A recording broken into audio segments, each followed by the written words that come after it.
All right. To anybody there, the chat. Let's see if it's up on the channel. Last week I forgot to put it. Yeah. Okay. So we are officially live. Hello, everyone. Anyone that might be out there. This is the official TikTok roundtable with the Brain Daddy. Dude, how do you say your screen name? I don't know how to say it. Who, me? Yeah. Jay Yeah. Vakai.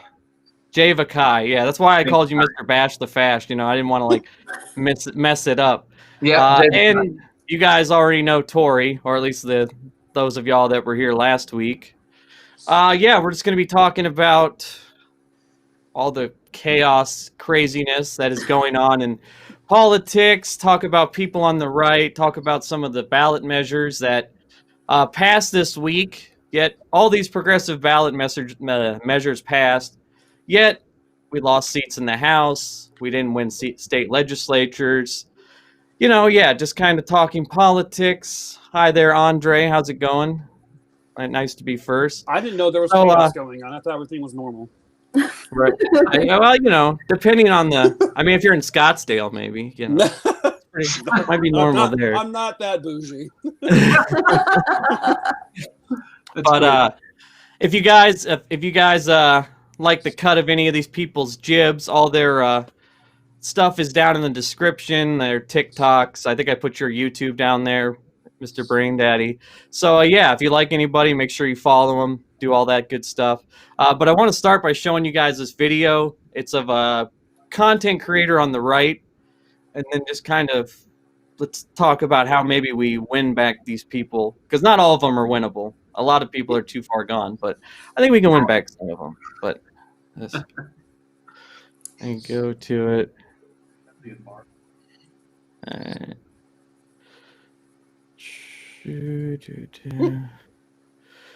There was a million MAGA march yesterday in DC. I don't know that they hit the million mark.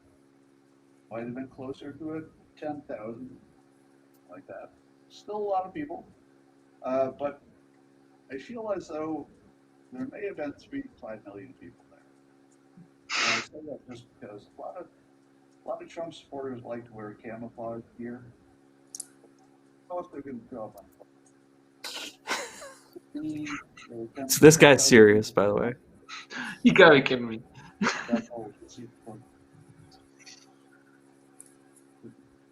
There was a million. All right, that's it.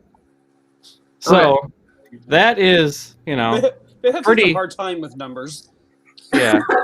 So this guy actually legitimately thinks that 3 to 5 million people were at the Million MAGA March, but you know they were fucking camo, so we couldn't see them. Right. Blended into the Now this guy has a big following, and he's a content creator on the right, and I dive into the people that are on the right a lot. And this, you know, stuff like this is constant every day, and these people get these kind of, you know, messages and all this voter fraud. You know, yesterday Trump retweeted a conspiracy theory that he actually got 410 electoral votes, but a company in Germany that doesn't have an office in Germany was raided by the military. You know, just chaos. God. I'm sure if you guys all go on your Facebook feeds, you see it. But how do we make our messaging better to try and bring these people back? Like some of them, obviously a lot are too far gone, but yes. What do we do? I don't even know if it's possible. Like, is it possible? I mean, I want to say yes, because I don't think, because there is a lot of people that voted for Obama, but then voted for Trump twice. Right. You know, which those are, you know, I think, let's say it's 30% of the country, maybe, you know, maybe 25%. If we can win back 8%, that's the House, that's the Senate, that's the presidency for a while. Because in order to enact real change, real progressive policy on a, you know, wide scale federal basis, you need time, and you need the House, the Senate, you know, you need state legislatures, you need everything. And you need people that are actually going to do it. So it's like, how like it's like I know these people like are like I told Tori last week, they're like one democratic satanic cabal away from being leftist. Like if you can take that away, these people actually agree with us on basically everything. They don't like the elites. They want people to be taken care of, and really, for the most part, they just want to be left alone. And apparently, they don't want people to drink children's blood, which I think we can all agree on. I mean, I so, don't know. I have to see some evidence for that. yeah, I've dabbled, but it's Just, Yeah. you know, it's okay, I guess. college experimenting. Yeah. right.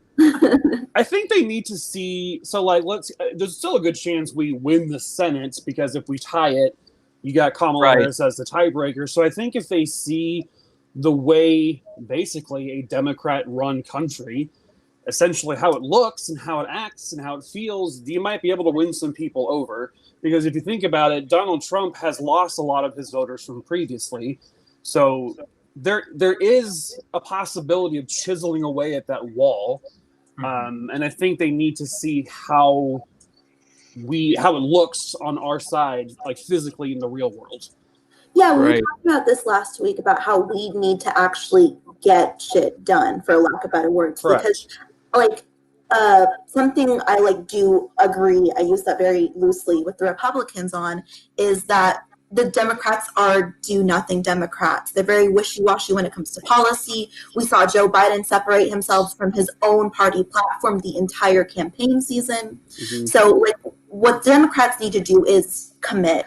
And another reason why the House and Senate race is as close as it is because the Democratic campaign forgot to say, hey, voting for Joe Biden also includes voting down ballot. Not a lot of people got that because people would vote Joe Biden and then Republican the rest of the way. Yep. And I think one thing that that Joe Biden did a bad job of is he tried to separate the Republicans from Trump. Yeah. Instead of saying, well, no, Trump is actually just a symptom of why we have of the Republican Party as it is. Like their corruption and chaos is what caused Trump. And instead of saying he is one of them, they tried to say, Joe Biden wants to do these grand bargains. I think it's just his nature from, I don't know, being in there for 50 years. We can work together. And it's like, no, all the shit you guys work together on is usually terrible. So sorry, go ahead. Go ahead. No. No, so I think there's a couple of points. I like everybody's points there. There's a couple of things. I think part of that is exactly what you said about Joe Biden. I think that Joe Biden is almost kind of outdated in understanding that, hey, moderate Republicans not really a thing anymore. Like it still exists, but not nearly the way it used to. And number two, and I hate to say it, the Democrats, all of us on the left, we cannibalize each other. And I see it all over TikTok. And I'm a leftist too. But I don't bully liberals as much as I see a lot of leftists do on TikTok. That is their goal, to come after liberals. And I'm like, hold on, same team, let's educate. And I feel like that's a problem too. And we're losing the people that are middle left by attacking vehemently. And I'm like, that's not. We need to educate because I'm studying to be a teacher. I graduate next semester. Dope. Right. Yeah, and so one of the things that's kind of interesting is that I think I was talking to another TikTok creator that the only reason that we the idea of a middle Democrat exists instead of being more progressive is because they've been force-fed the ideas that have been going on for decades of this kind of neo-lib type policy. So they don't understand yet that no, you have to be more progressive to get these things going because otherwise it won't go anywhere. That's just my take on it. Yeah, I think I think, and that's one of the reasons I started making content is there's a good chunk of progressive voices that make content and media, but it's small in scale as opposed to the MSNBCs and the CNN that just crammed down everyone's throats. We got to vote for Joe Biden because they're going to call Bernie a socialist. That was he's gonna destroy us down ballot. And what happened? We got Joe Biden. They called him a socialist the whole time, and we got destroyed down ballot. I personally think Bernie if he would have gotten past the primary, especially with the pandemic, all that, real policies, real ideas, even though I really like what Joe Biden said today, but I think he would have won. It probably would have been about the same outcome, honestly. I don't know, because I feel like we would have lost some people, like the higher tax bracketed class. But it's hard to say. But yeah. Bernie's an interesting one. I don't know. So like my aunt and uncle, who are essentially my parents, they are, thank God, on the left. They vote Democrat. But when even like early in the days, we were I was talking about like, yeah, I'm more of a Bernie guy, and they were like terrified, and it's because they're Gen Xers, and they're like, wait, no, he's like too much. I'm like, he's really not. Like, but it took like a long time to explain that like he's not what you're saying. Like it just makes sense. So yeah, it's a scary sounding thing to, I think, some older people, like, oh, he's a socialist. It's like, well, he's a social democrat. I mean, he'd be considered basically middle of the road in most countries. But it's all about messaging, and that's what I think you talked about. The left eats itself a lot. One thing the right does very well is they rally around ideas. And they just kind of, okay, you're a Trump guy, all right, that's it. So we're on the same team. Not like, well, actually, I don't like Trump's policy on this, so you're a Trump light, and I'm actually all the, like they don't. We tend to do that more on the left. They're a very stubborn group that way, where they basically leached onto Donald Trump, and no matter what he says or does, he's our guy. Doesn't matter what he does, what he stands for, he's our guy. And that's we're sticking with it. Like what you guys are saying, we are always like nitpicking at each other, like, oh, Bernie's blah, blah, blah, and Joe Biden's blah, blah, blah, and Kamala Harris and blah, blah, blah. Whereas they're very uniformed, which is, I guess, a positive for the Trump supporter group. Well, it's a positive if you're a Republican politician. Right, yeah, for them. Even... They're so much easier to consume is because the left just isn't a monolith, and it's hard to try to force it to become a monolith. As someone that's like a straight up leftist, that's pretty far left, that like has been critical of liberalism in America, I don't think shaming people is the way to go. Can we ever truly be united?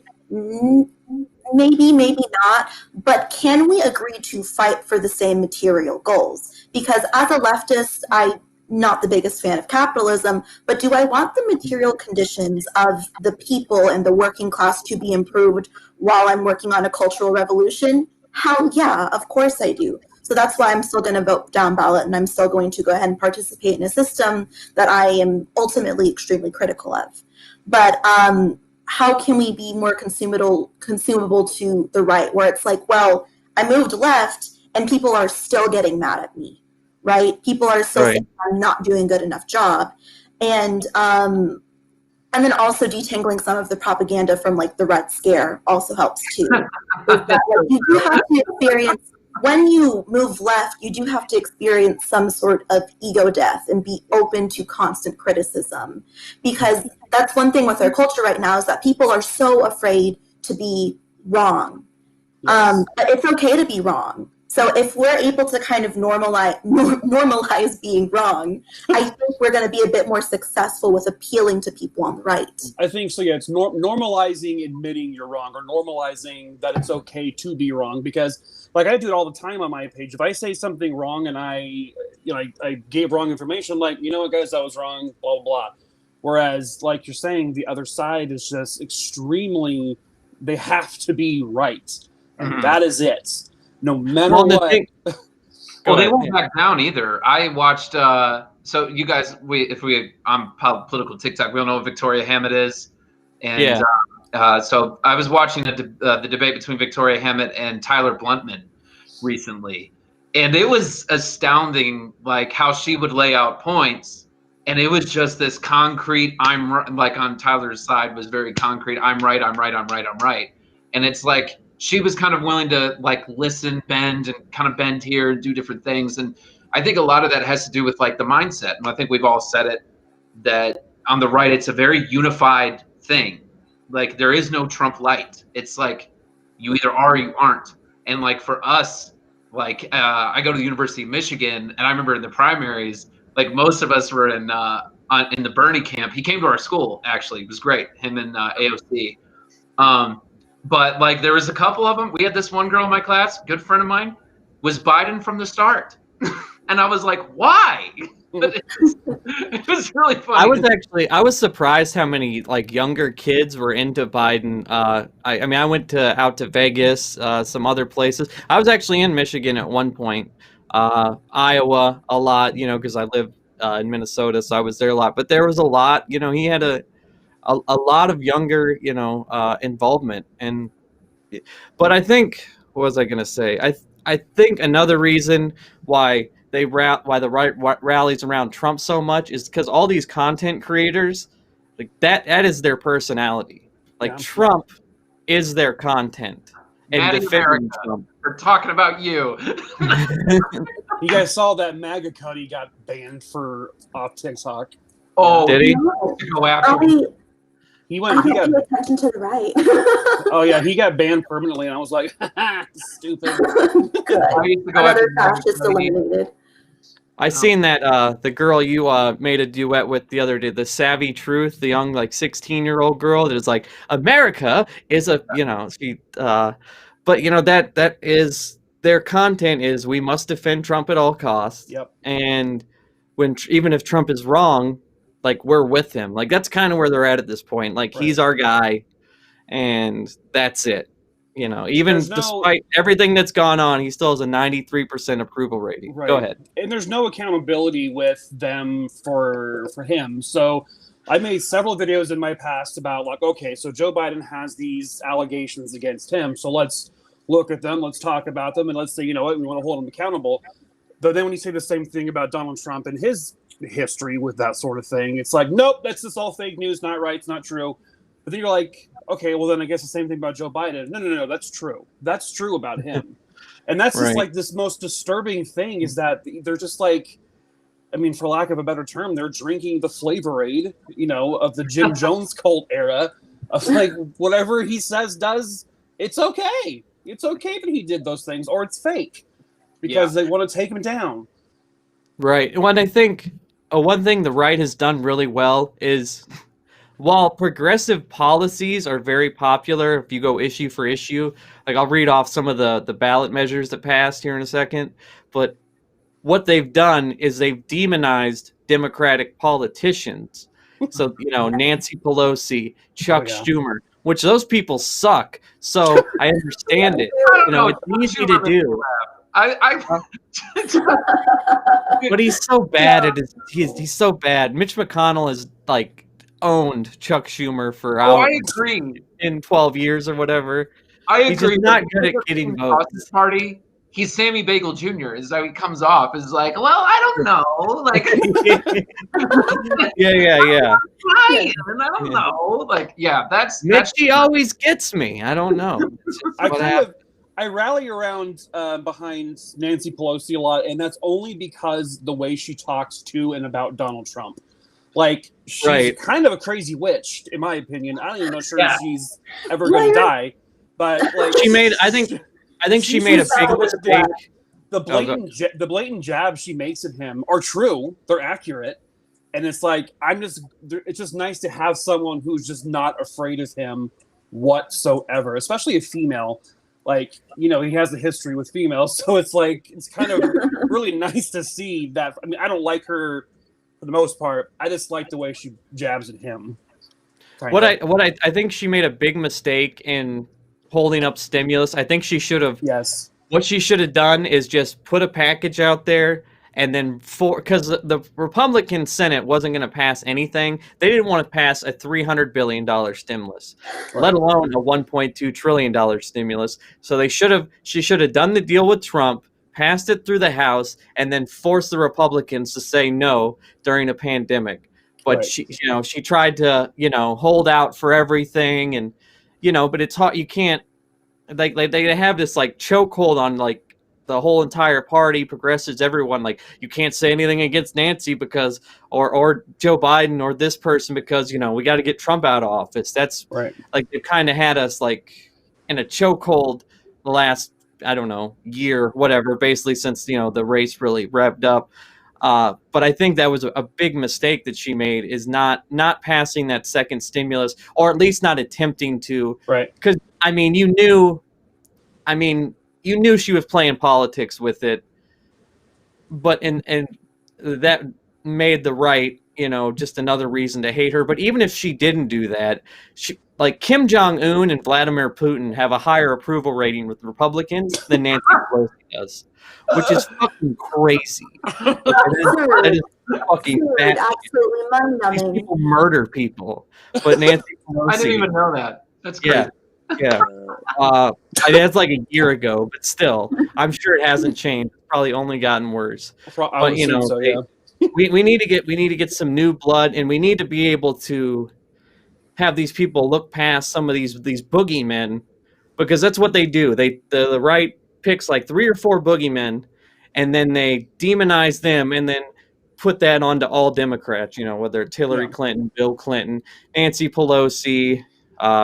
They really fucking hate Ilhan Omar. That's something else to throw in too. To your point, and anybody also, when I'm talking, please interrupt me. Like I'm one of those people. Like if you interrupt me to throw something, I will shut up. I promise.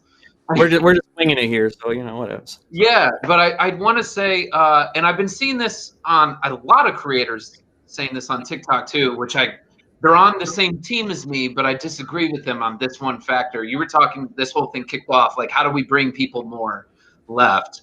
I would say one of the top things you need to do, especially with teenagers, like this is why, like, even my content is so based on like anti-fascism.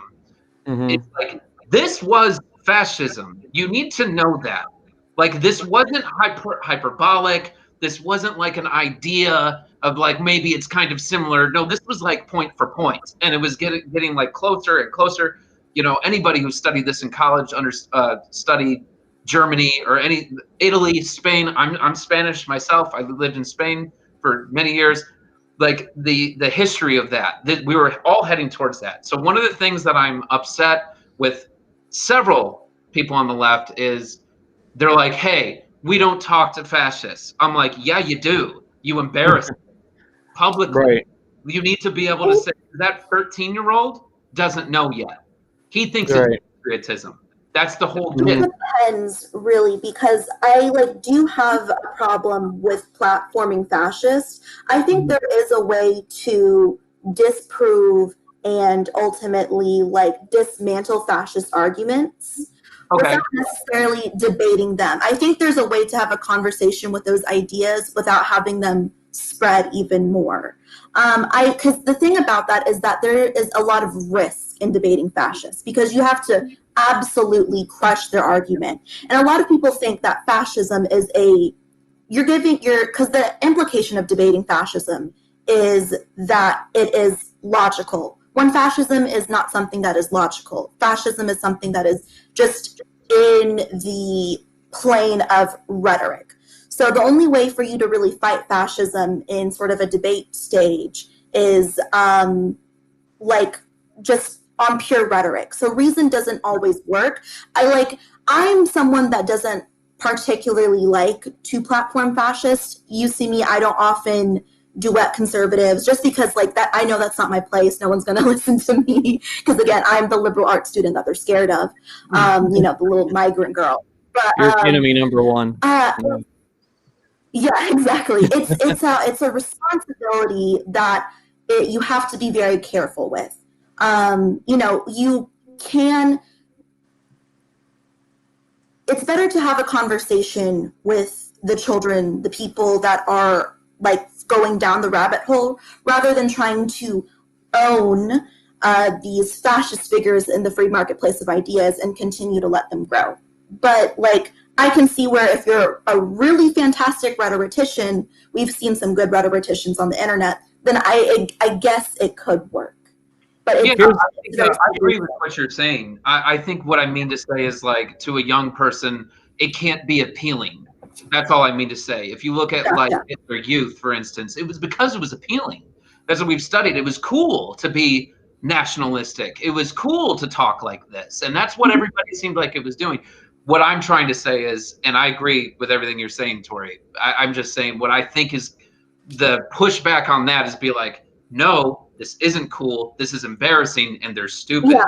That's It's cringe. It's not based. No pog. Fascism is bad. I mean, like, use their lingo. Use their lingo. Yeah. Yeah, you have to do some cultural appropriation. You Right. know, I love culturally appropriating Nazi culture. No, not actually, but like, I mean, iFunny has been kind of like a neo-Nazi radicalization tool because it's just Really? like, yeah. So there's this person, this like one of the TikTokers that I'm mutuals with. His at is Marxist Landlord. He talked about how he went kind of almost down the fascist rabbit hole because of iFunny, because that's how they are appealing to these kids. That's kind of like what you're saying, where it's like cool to be a fascist, because iFunny has these like easily consumable, you know, funny haha jokes that have a fascist undertone to them. So like that's where I think TikTok is a really awesome platform, because you're able to kind of make more leftist ideology seem cool, appealing, and funny. You know, that's why I kind of like people like John Oliver, Trevor Noah, Hassan Minaj, like people. I love like, oh my! I am the biggest Patriot Act fan. Have you guys watched that show? Yeah. No. Like, I was the biggest fan of that show, and then I like used one episode in a class of mine for comparative politics, and they then recommended everybody watch that episode. So then I tagged Hassan Minaj in it, and then he gave me a thumbs up, and I was like, "Oh my god!" That's when I arrived. But like I think both of you make good points, and I think it really depends how it's platformed and who's doing it. Because when you look at somebody like Destiny, who, you know, a couple of years ago did a lot of great work debating fascists and, you know, all these neo-Nazi guys, or even outing somebody like John Tron, who's got a huge presence online. You know, he basically embarrassed him in a debate and showed him for the, you know, pretty much basically the fascist white nationalist that he is. Or, you know, you look a couple months ago, you had Vosh and Destiny do a debate against James Alsup and James Stryker, you know, and they embarrassed them so bad. By the end, they're just, you know, saying the N-word and, you know, basically outing themselves as Nazis. Or you get somebody like Dave Rubin, who platforms people like what's the guy's name? The bald-headed guy. Oh, no. Beanie Man? I don't know. I know who you're talking about. I don't know his name. God, but it'll come to me. But you know, he platforms a bunch of white nationalists and Nazi types on his show, and he just sits there and is like, "Yeah, man, that's an interesting idea." You know what? Who? Rogan? Joe Rogan? No, he got banned off YouTube. Joe Rogan makes me mad sometimes. He's so neutral. Joe Rogan is he agrees with whoever the last person on was. What are you saying? What are you saying? Joe Rogan is just like, whoa, this like really crazy conspiracy. Wow, makes a lot of sense. Like I absolutely hate it when he has Alex Jones on, because he's like, well, you do have a point, Mr. Jones. Like, no, he doesn't. No, he doesn't. Yeah. The next week he'll have Bernie on and be like, yeah, I agree with everything you said. Yeah. Stefan Molyneux. That's who I was thinking of. Yeah. Stefan Molyneux. Like Dave Rubin will have people on like that, and he won't push back. Or Gavin McGinnis, as somebody just mentioned in the chat. And they just what is that, Noah? I don't know. Oh, that's my garage. Sorry, y'all. I'm about to blow up. This will self-destruct in 5 seconds. But back on the on as far as let me read some of these ballot measures that passed, which is it blows my mind as to why we aren't killing it more often. 4 states legalized weed: New Jersey, Arizona, Montana, South Dakota. That makes 15 plus DC. Mississippi passed medical marijuana. Oregon voted to legalize all drugs with almost 60% of the vote. Puerto Rico voted to become a state, but it's not official yet or anything. Nevada approved Prop 6, which was they have to be 50% renewable by 2030. Nice. Yeah, Florida approved $15 minimum wage, although it's a little kink in there. Our little caveat is that it doesn't fully take effect till 2026. Oof. So basically, it goes up $1 every year. On the unfortunate side, Louisiana took a right for abortion out of their constitution. So if Roe gets overturned, they will be completely legal. That's on the bad side. I have a theory that will never overturn just because the Republicans need it so much.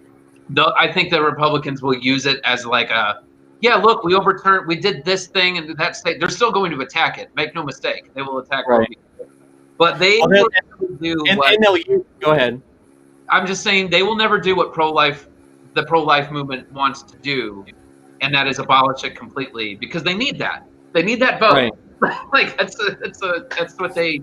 They use the court now as like you have to elect me so I can keep going off the court or something like that. Basically, and California passed to give felons their rights back to vote. Colorado approved paid medical and family leave with almost 60% of the vote, 12 weeks paid vacation. Wow. Arizona approved a tax raise on the wealthiest people, basically creating a fifth tax bracket. So if you make over $250K, you get a 4% tax raise. Oh, just on that one. And a county in Oregon passed preschool for all. And then on top of that, these are Fox News exit polls. Okay. Oh, God. Fucking hate Fox News so much. Should the government switch to a government-run healthcare system? 72% said yes, 29% opposed. Of that 72%, 40 strongly favored it. When asked about Roe v. Wade, 79% of people supported it, only 21% opposed. 55% of people said we need more strict gun laws, and 72% of people said we need to make a pathway to citizenship for illegals. So all that passed, all those exit polls from Fox News greatly favor progressive ideas, yet we got destroyed down ballot, which is kind of where I'm saying, like, if you go issue for issue and you talk about the issues, they like progressive policy. If you start talking about Democrats, Nancy Pelosi, Chuck Schumer, then we get destroyed. It's like they're turning the left and the Democratic Party, and by association, the progressive side of the party, into like the party of the elites, and that's something that people, I think, more and more are starting to hate is the elite class. But we're still not. I think one thing that the Democratic Party needs to focus on, a specific group they need to target more, is farmers, because they are the most important part of our supply chain. And the reason, if we get farmers on board, then we're going to get a lot more laborers that are usually voting Republican also on board, because it was all small business during the Democratic National Convention, and it wasn't a lot about farmers and laborers. And the Republican Party was able to highlight and target those people. So I think we really need to focus more on labor and farming, because farmers will vote for the Republican Party every time, because the Republican Party bails them out every year. So we need to be able to convince them that a democratic system, a liberal system, a more liberal progressive system, is ultimately better for them than being bailed out every year by the Republicans. Yeah, farmers were down 20% in 2019 or something like that. Yeah, I do think I think that something that Democratic Party has done well is kind of rope in the Gen Z millennial generation. Yes. That's enlightening, because you're looking, in the future, and you're like, okay, there's going to be a point in time when we're the ones kind of running things along with the left-leaning Gen Xers, and that time's not too far away, and that's kind of cool to look at. I But think yeah. that time's already. I think that's already here. Like, you know, Yeah. I know, like I tend to target a lot of the Gen Z voters on my page because I feel like they're obviously they're our future. I mean, they are the future of this country. So, you know, I feel just by seeing who went out and voted and the amount of people that voted and the amount of Gen Z that went out and voted, first-time voters, like, it's really, really encouraging to see these young people so enthralled with kind of our side of the argument, and also being opposed to the other side, and just having these thoughts and opinions that they're comfortable sharing and voting for and speaking out against too. I think that's really encouraging. Absolutely. I think we did a good job at highlighting the urgency of this election, because in the past we haven't, it's just politics have been politics. They're this superfluous thing that's only accessible to people that have time to worry about politics. But I feel like this election year we were able to be like, no, this is very urgent. This is something that directly impacts every single American and people who want to be Americans. Yep. So we need to keep that energy. Don't breed complacency. Be like, listen, it doesn't end at an election. It's an ongoing conversation. It's an ongoing habit you have to have now. Right. Yeah, because the threat is right there, and that's and it's kind of what Driven is driving towards. And I think Driven made a video on it. Like, QAnon is believed by 50% of the Republican Party. Oh my God. Like, that's not what we're talking about.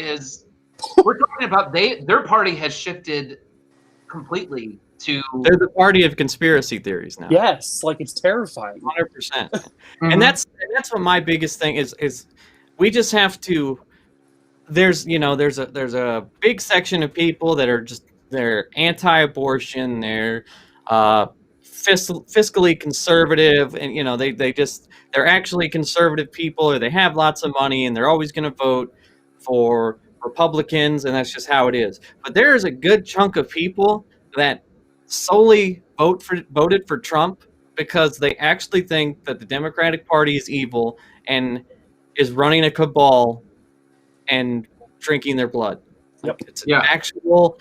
My sister's one of them. Block of voter base.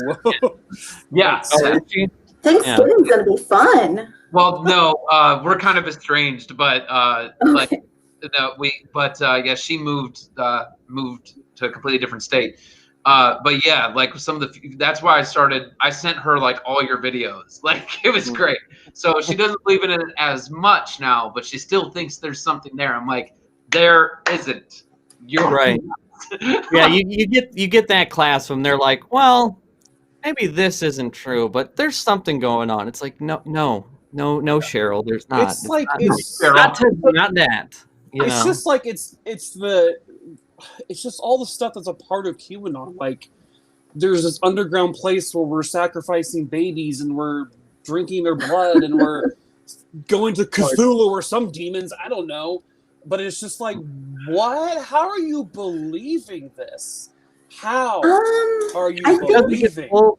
It's honestly, man, and you know what it is? A lot of it, it's like wine moms in their late 20s, okay. 40s, and they're on Instagram, and they come across it because they put it in this flowery meme type thing, and it's like, oh, what? 800,000 children go missing every year? That seems odd.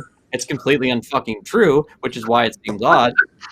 And you see that, and then they click on that post, and then bam, that links to a YouTube video. And then you group that with the pandemic, people losing their jobs, people wanting to be part of a community. And it funnels you down this hole. And then once they get you with all the media is fake, it's hard to pull them back because, well, what the fuck do you pull them back with? I can't go up to Chuck Schumer and say, no, there's no mask here. He's not a lizard person. You know what I mean? You have to rely on media and articles. Let's see who he really is. Scooby-Doo right. asking him Also, I think it kind of ties into, and I was actually talking about it briefly with Tori on TikTok messaging, is QAnon is weird.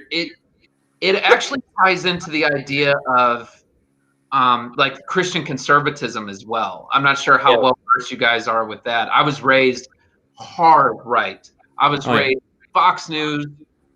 If you're vote Democrat, you're going to hell, like all that kind of stuff. And it's all like veiled within it, this idea that Democrats are of Satan. And so that's kind of what QAnon is. I feel like I'm echoing a little bit. Is that me? No, I don't know. Oh, well. A little bit. You're all right. Yeah. So it's important to realize that, like, this is why it's so hard to kind of crush, is because, like, it's growing in churches. I kid you not. The church I used to go to, a lot of them believe in QAnon and have QAnon stickers on their cars. This is a church. Look. It's a religion. Well, you know what? A thing a lot of these big QAnon content creators do, or did before the purge, is they'll, like this one guy, Praying Medic, who has like 400,000 subscribers. He'll put, tags like church, Bible, stuff like that in his YouTube videos, and some old lady looking for Bible quotes will pull up. The Democrats are Satanists, and then they get down the rabbit hole, and it usually affects a lot of people that are aren't into politics, and usually QAnon is their door into politics, and that's why they won't talk about the Medicare for all policy. They talk about lizard demons or something. Yeah, dude, I reported Republican Girls page on TikTok because they were literally spreading QAnon. But I only knew that from you. I'm not even kidding. Because they were putting, like, in their videos, like, hey, for those who know, WW1, what is it, WGA. Yeah. And I was like, what does that mean? And then Driven had a video about it. I was like, oh, shit. It's like, they're QAnon conspirators. Yeah. So. Yeah. Oh, yeah, no, they... several, and that's what's crazy, several prominent Democrats, Republicans, have endorsed QAnon, have posted QAnon stuff. The president of the United States has retweeted QAnon accounts almost 300 times a day, by now. Like Marjorie Taylor Greene, who is full QAnon, is backed by the GOP. I mean, she said, "Oh, I denounce it," now, but it's a horseshit front. She still says all the talking points.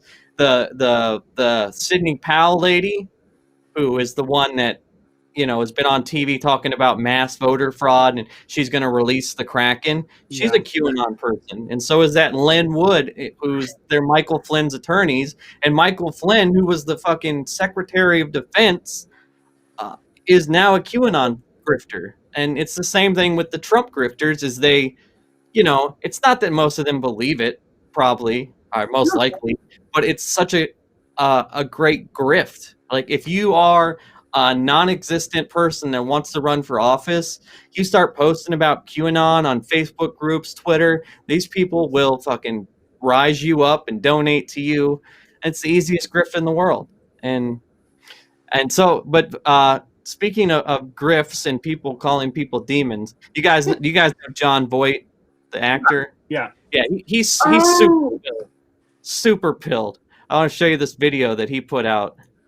Oh, no. And he is super duper pilled. I used to like him. He's pilled now. Yeah. He's been pilled though.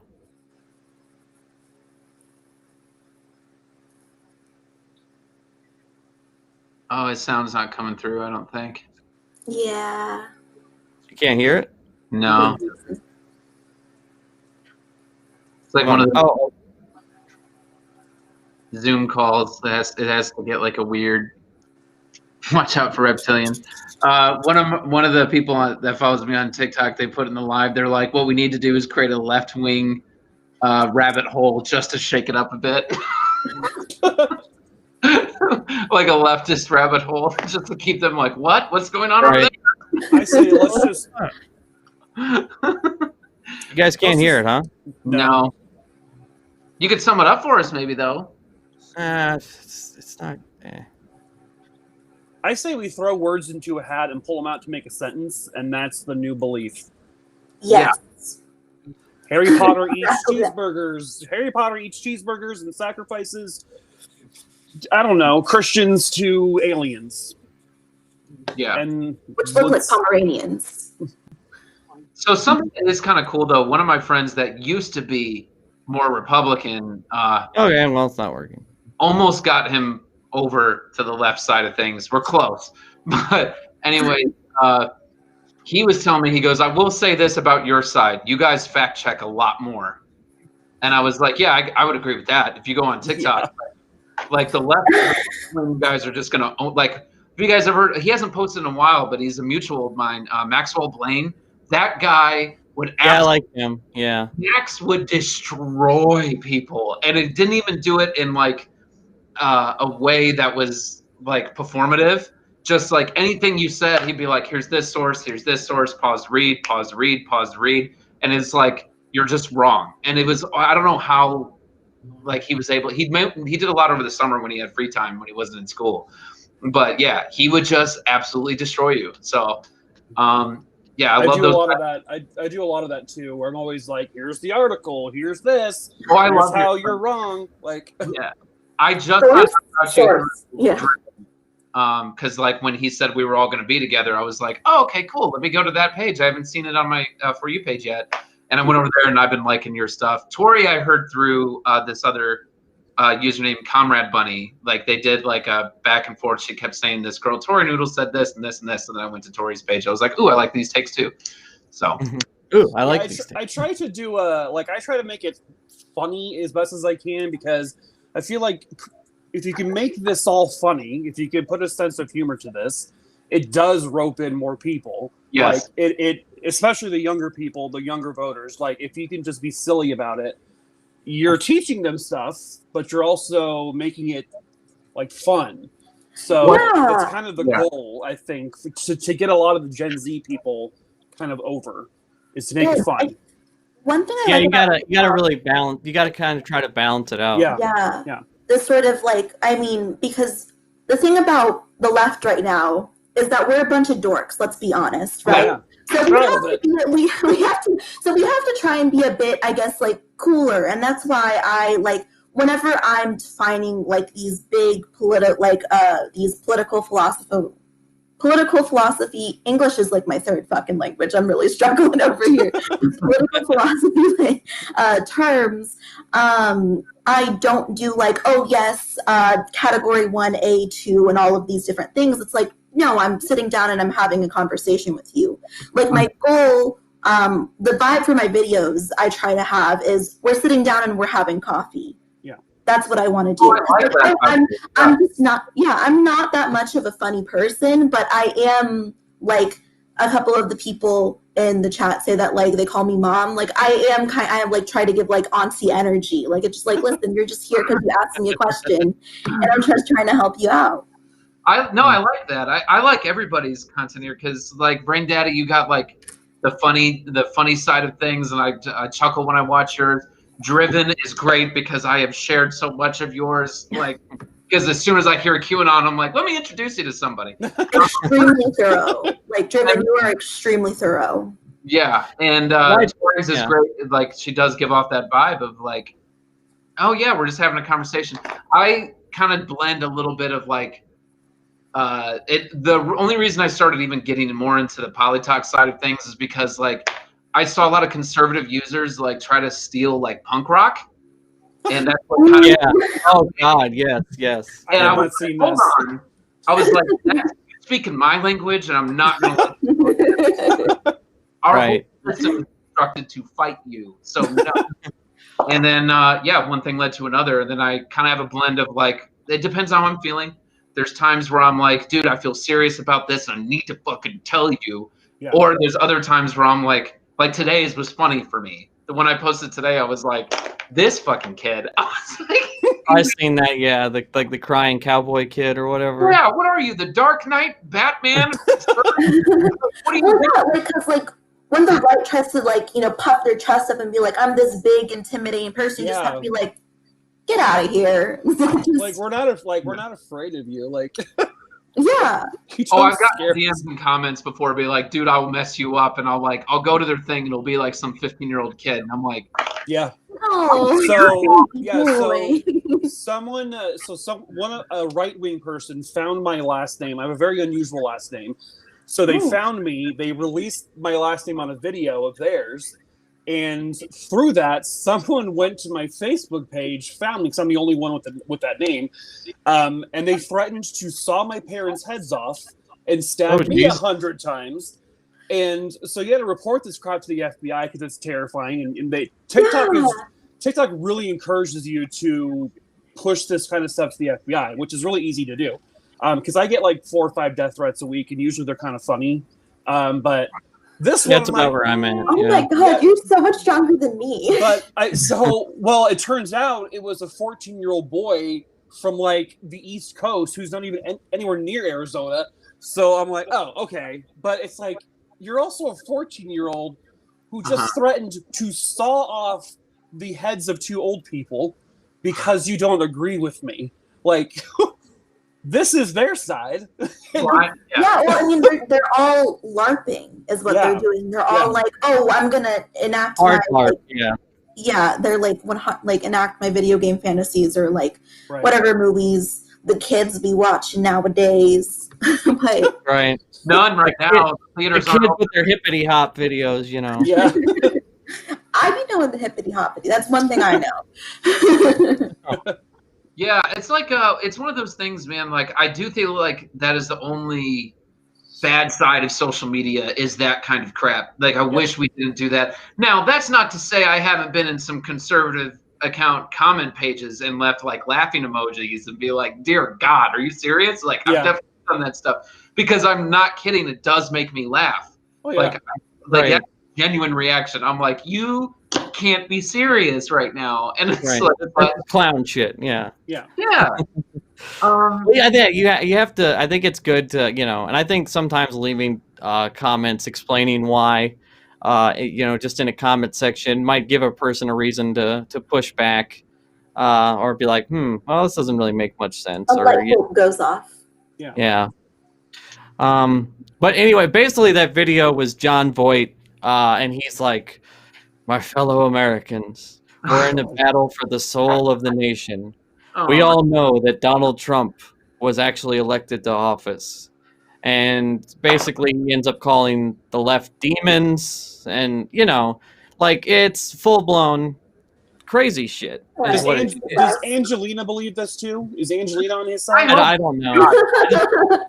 John Voight's been super pilled for he's a like Clint Eastwood levels pilled, they've been pilled for a long time. Ever since his performance in the movie Anaconda, I've been completely just like, nope, I'm not on his side.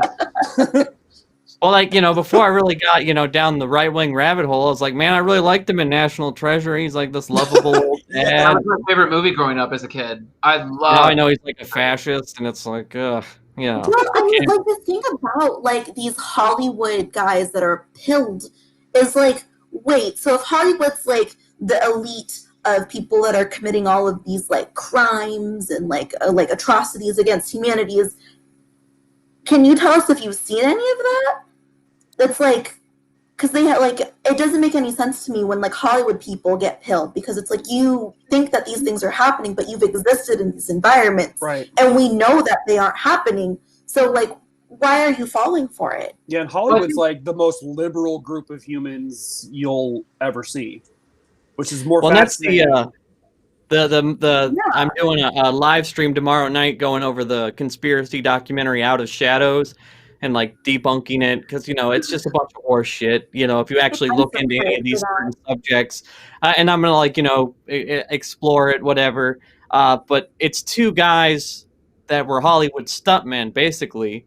And the guy's whole story is, well, I was in Hollywood for 25 years, but then I had an accident, but then I found the truth. It's like, so let me get this straight. So you had an accident, and then you were in the hospital all hopped up on pain medication, got on the internet, and then you found out that all of Hollywood was full of satanic pedophiles? No.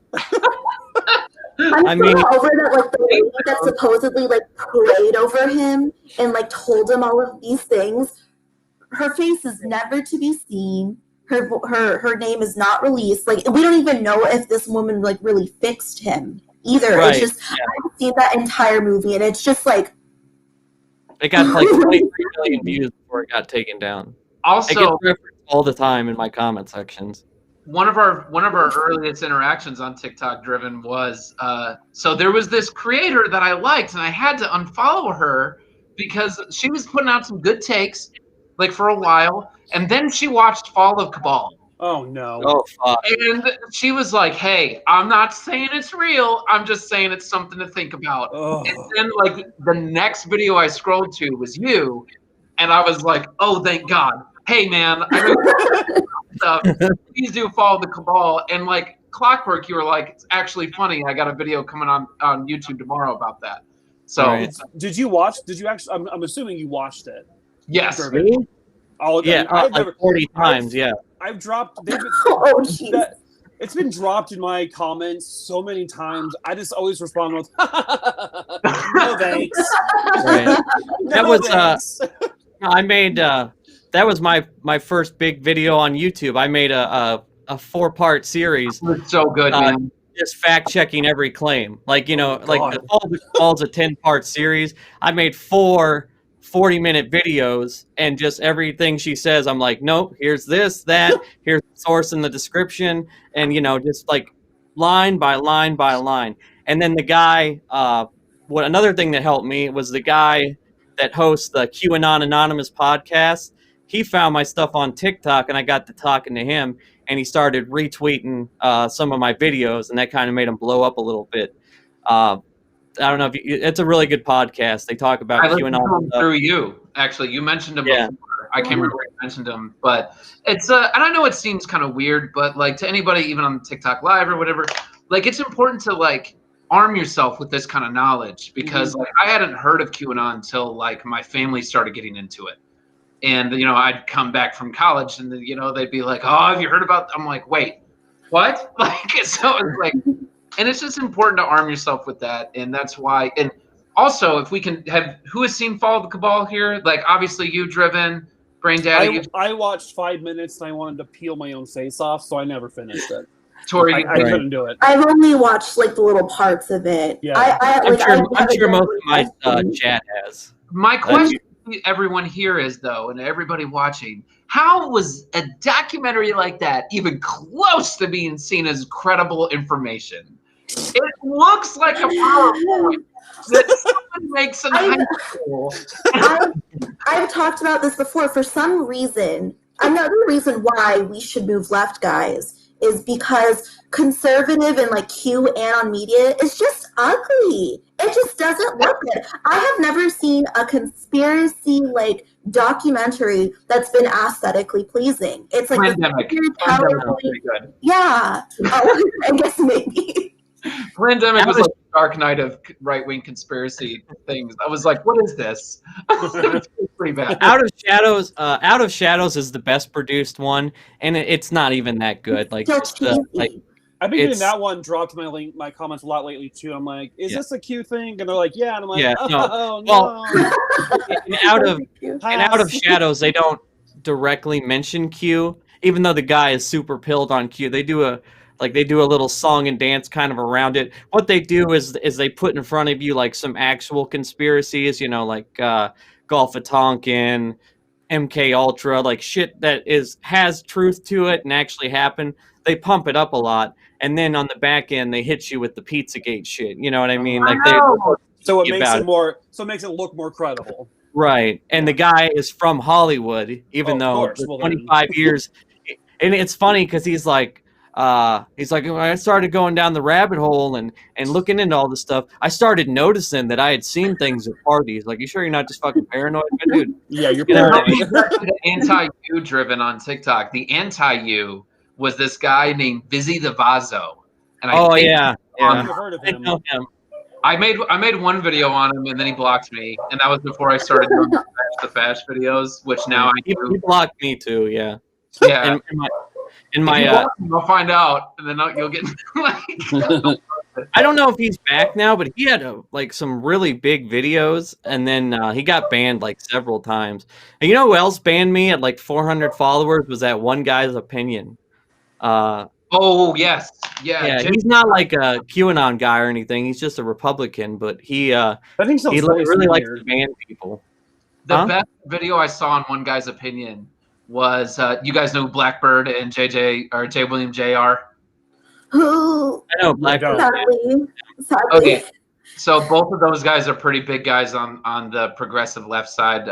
But I can share with you guys their accounts. They're great. One of them is like Black Pigeon, or are we talking? I got them mixed up with another. Blackbird. This fascist. Blackbird. Yeah, Black there's a fascist. I got them mixed up. It sucks. They're pretty good people.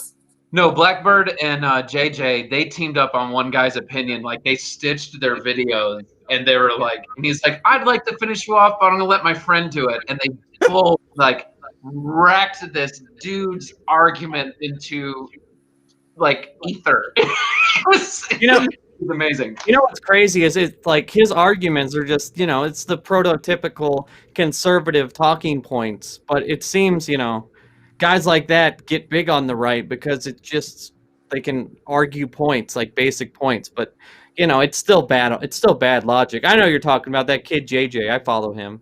JJ's cool. Yeah, Jay, I like him. But yeah, Blackbird's good. He doesn't post that much anymore, though. But yeah, no, it's just same thing with. I've gotten a few back and forth with the conservative minor guy, and it's it's just bad arguments. And but like I said, they rally around ideas and they make shit short, digestible, and to the point. And it's like, well, if you're leftist, that means you're lazy and you don't like to work and you want to live off food stamps. Yeah. And like an 18-year-old, kid in high school, like, that's not me. Yeah, or the leftists we're all pedophiles. We're all like, you get all these sorts of. That's when you're chilled. Yeah, when you're super Well, that chilled. was actually one of the top things Blackbird did. Is some conservative user called him a pedophile, and this idiot, he was like maybe 50 something. This idiot like had his likes like public, like you could go see their likes, and Blackbird made a video. He's like, shouldn't have done that, man, because is this you? And it is just him liking like underage girls stuff, and he got the guy banned. Everything. Yeah, there's a lot of weirdos on TikTok. Dude, I get called pedophile all the time just because it's easy. But I'm like, can you ever spell the word right, for God's sakes? If you're going to call me something, spell it right. Jesus. Yeah, I haven't had, I'll be honest, guys, I haven't had as much of that because it's like the only person that tried to go back and forth with me was this guy named Zach55 or ZC55. He's like this little libertarian snot kid. And he tried. Yeah, and he tried, and I was like, "Oh, bro, just because you say you're a libertarian doesn't mean you don't have fascist ideals. Like, you absolutely do." And I've learned that is my least favorite side of TikTok is libertarian TikTok. Yeah. Anytime I get into it with a libertarian, I'm just like, "But who's gonna pay for the roads?" And then that usually they don't have an answer. Yeah, like, I don't know. I don't understand. It's a circular argument. So everything they do, like, and that's one of my things. I think I might want to start moving into a series about that on TikTok, and like talking about libertarianism. For example, I think they rope in a lot of would-be leftists because they're like, "Hey, we believe that anybody can marry anybody they want." But yeah, there's the tagline there that like, as long as it doesn't infringe on my property. There's like all this stuff that they have, and it's like I can't remember the user's name, but I follow him. He made a video saying like, "Hey, if you're libertarians are not your friend. You need to know that." Like, right. So. No, I mean, and neither is the Lincoln Project people. Those people are definitely. Oh my goodness. I mean, I think most leftists I know have like a libertarian or like anarcho-capitalist phase because, like, if you think it, like, it sounds appealing. It's like, oh, you get freedom to each their own, but like the thing about capitalism with absolutely no interference is that it's still ultimately a dictatorship. Just rather than it being a government figure, it's capitalist. Figure So guns. that's like, yeah, and that's like one thing we have to like really let the libertarians know. It's like, no, you're still not free. It just, instead of it being the government, it's the bourgeoisie. Like, So, Right. Well, I the think government is still bourgeois right now, but that's a whole other conversation. I think it just sounds appealing to like young kids, like young guys, especially like, oh well, all your money should just be your money, and if you work for it, you have it's a very simplistic like, oh, I don't want to pay taxes. Taxation is theft. Okay, I used to say that. as far as it goes. I used to say that when I was like 15 16, okay? I was Yeah, raised, no, we all did, dude. Don't worry. Yeah. and I was raised really conservative, and I used to say taxation. And I used to be like that because I used to think that was punk, I used to think like libertarian, like against all of you, and then I realized like, oh wait, no, they're part of it too. Oh wait, the man is just a different man. Hold on a second. Yeah. Yeah, and also another thing I'm noticing on TikTok is a lot of Trump supporters now are switching, and all of us as TikTok users might have picked up on this. They are switching their narrative of I am a conservative, like, well, I was never really a Trump supporter, I'm a libertarian. That is so disingenuous, and I'm hating it because like Lang Luigi is doing it now.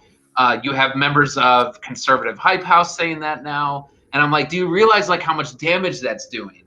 Because it's like I am in the camp of, if you are a Trump supporter, as a soon-to-be teacher, 10, 15 years from now, I'm telling you, like, this will not look good on them. And it needs to be hammered home that like you can't leave the party or leave your support to like put your mask back on and go support something else. Well, I think on top of that, it kind of exposes them for what they really are, that they're in politics for social capital.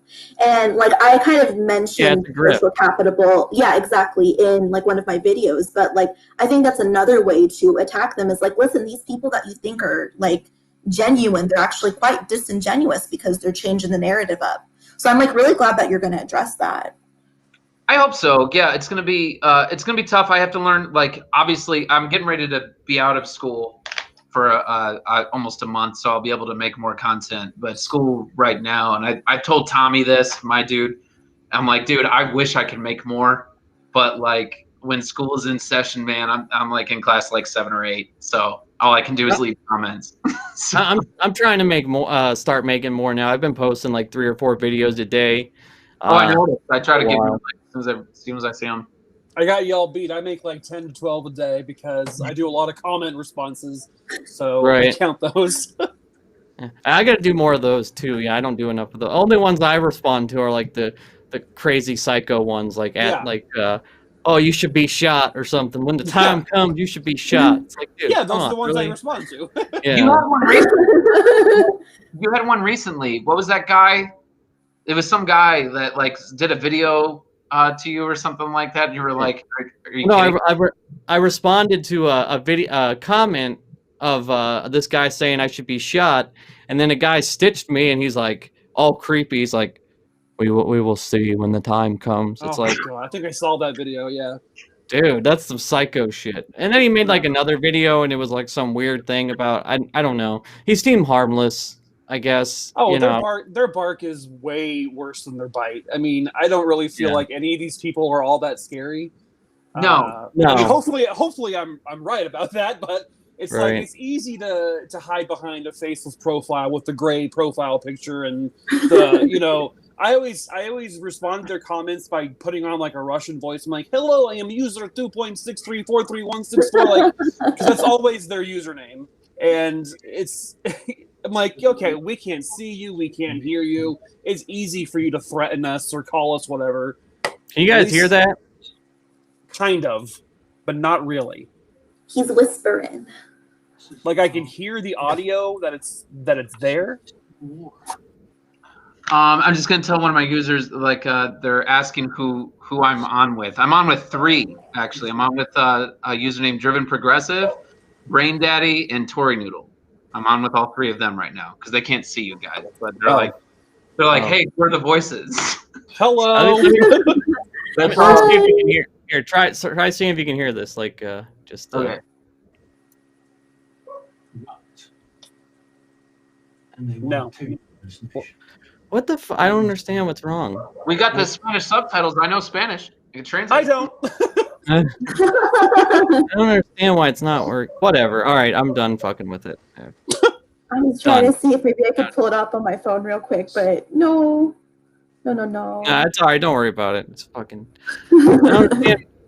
I don't understand why it's not. Why it doesn't work. But anyway, all right. I kind of broke the convo there.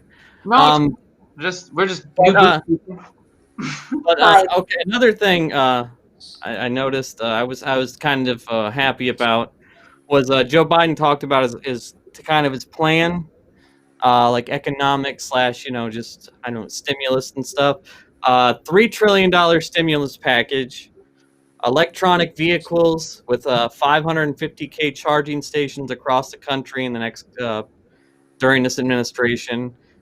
Big infrastructure package, 1.5 million affordable housing units, paid sick and family leave, which is a really big one for me.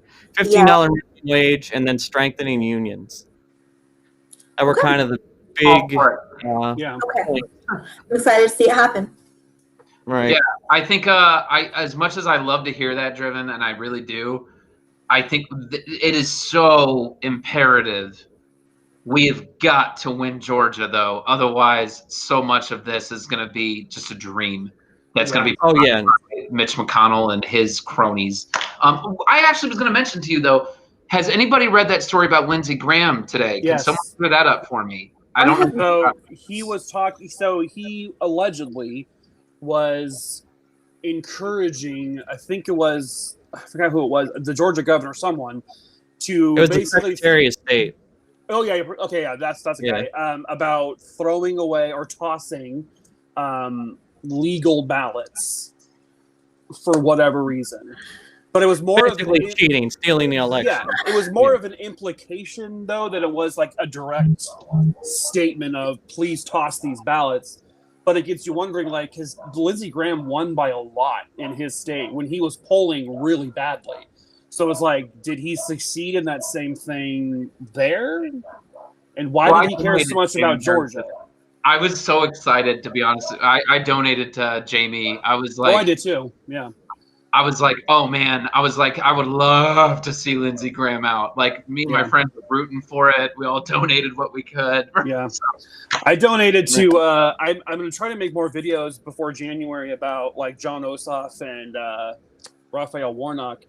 One, John Ossoff is just so damn pretty. It's like I want to see him just be someone because he's just beautiful. But he's also a good guy. But the funny thing is both of those guys, they have a very, very good chance of winning. And I was on another live stream. The good thing to point out is a lot of Trump supporters probably won't be going back out to re-vote for these governors or the senators. So there's a really solid, because Raphael Warnock, he destroyed the competition. Like I think won. Warnock will definitely win. I'm worried about Ossoff is what I'm worried about. He was like, they were really, really close. But he's going up against Loeffler, or I can't remember. Kelly Loeffler. Okay, yeah. He has a harder battle, but I think if a lot of the Trump voters don't come back out because Trump's no longer on the ballot for them, there is that good chance that you'll see a more blue flip in both races. That's one of the reasons why. That's one of the reasons why the Republicans are appeasing Trump with all his stuff, is because they're trying to keep these legal battles and all this stuff going on, so they can keep them revved up, keep the base revved up. Yeah. For that January 5th election. But Kelly Loeffler is absolutely terrible. And so is David Perdue. Both of them. Both of them. One of the first YouTube videos I ever did was because I trade stocks. It's one of my incomes. One of the first videos I ever did was the insanity that they were in a secret briefing because they're senators about coronavirus and how bad it was. And they came out publicly and just said it was no big deal, all this stuff. And Kelly Loeffler went and sold a bunch of stock and goods companies. I it was like some distribution company or something that was definitely going to tank, you know. And then she put all that money into like Zoom equipment, like a company that makes like, you know, like basically Zoom type calls, you know, and it skyrocketed after the pandemic. So she used her insider knowledge to directly profit, even though she's worth $500 million. Like, and David Perdue did the same thing. He bought a bunch of stock in Pfizer while they were publicly saying, "Oh, coronavirus isn't a big deal," and they're just lining their pockets. Like, these people are next level corrupt. Evil, like it. It kind of I know it's capitalism. Yes, I'm aware. But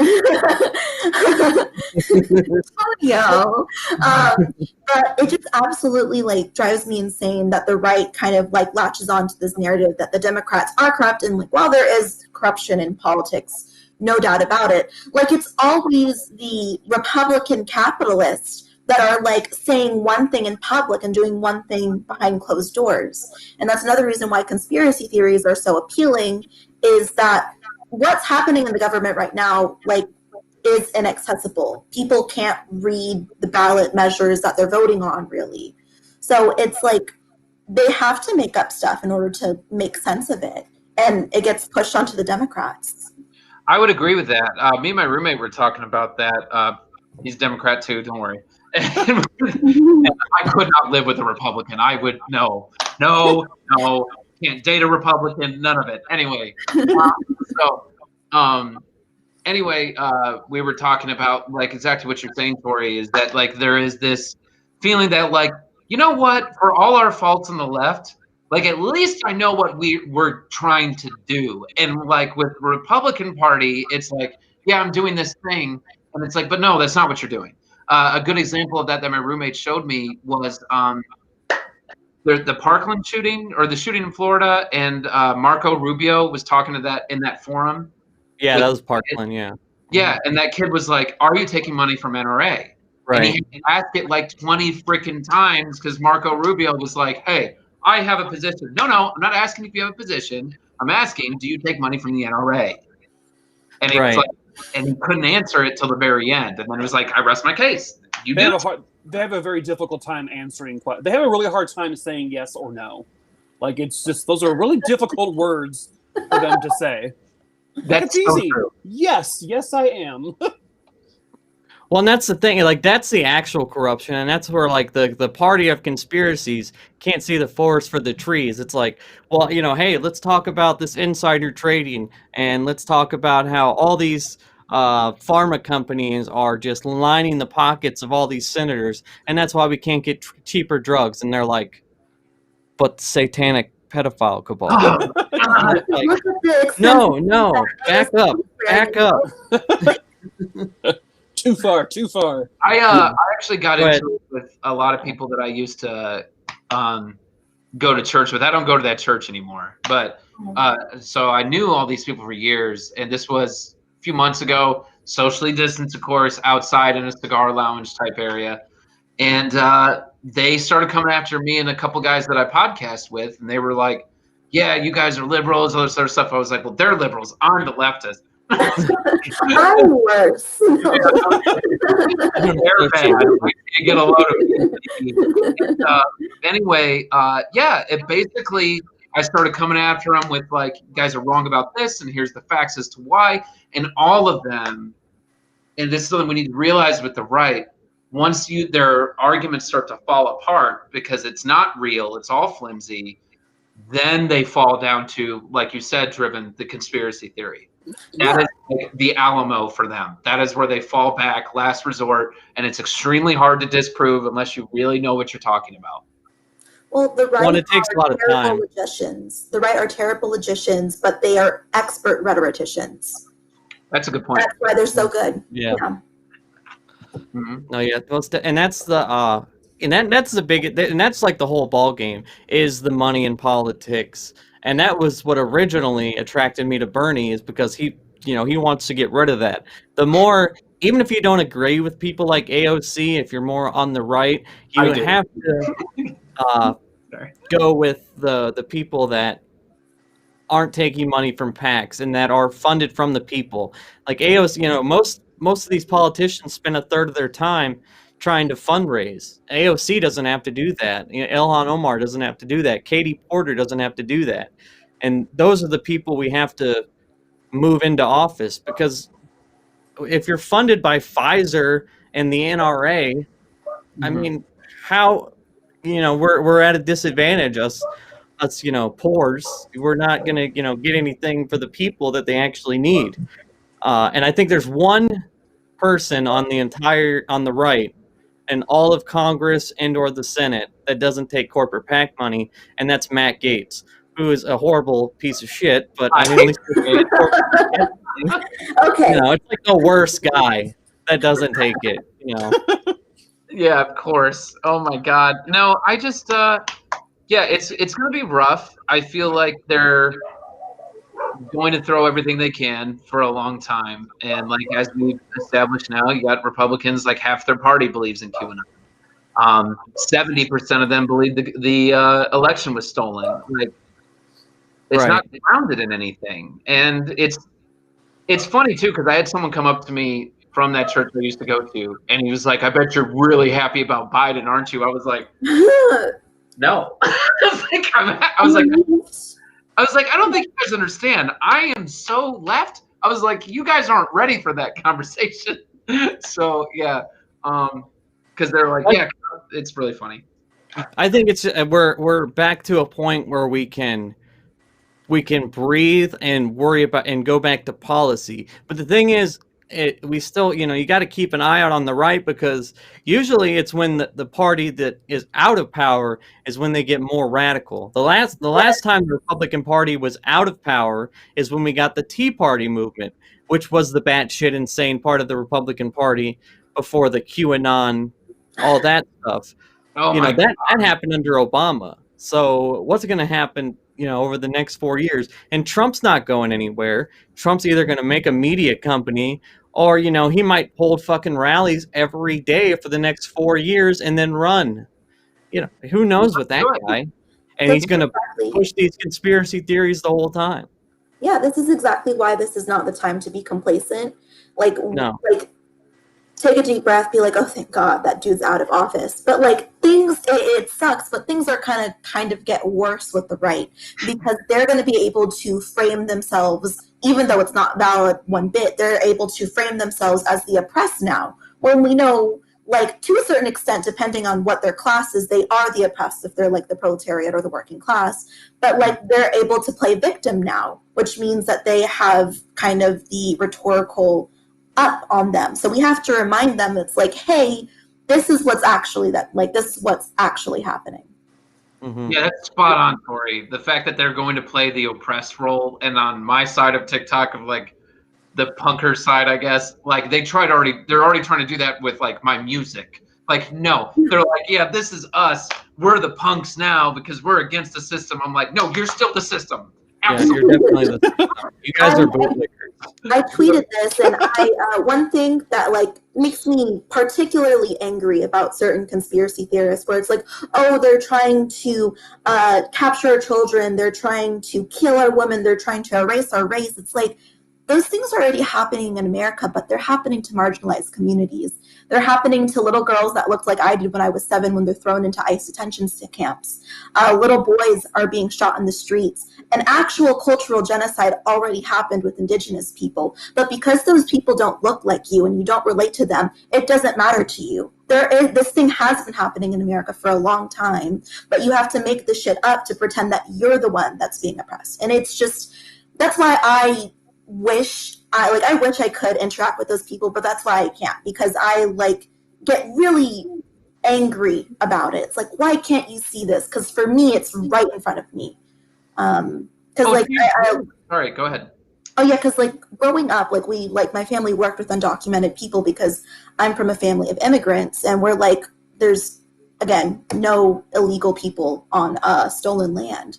And it's just so frustrating that it's these terrible, horrible things are already happening, but they're not happening to you, but you're pretending that they are. Yeah. And I just, to tag on to what you're saying is when you're talking about there's certain things that you don't want to go there. And something that's kind of cool about all 4 of us here, I think on the left too, we all have different jobs of like what we can help, where we can help, what we can attack, what our strengths are. And I feel like we all need to do that. We don't need to all do the same thing. Right. Like, so like Driven, you're funny, but you're like fact-based, you know, with your content that we see, right? To someone who doesn't know you. The stuff that you have out there is like, I have facts, reason, and logic, and I will tell you why this doesn't add up.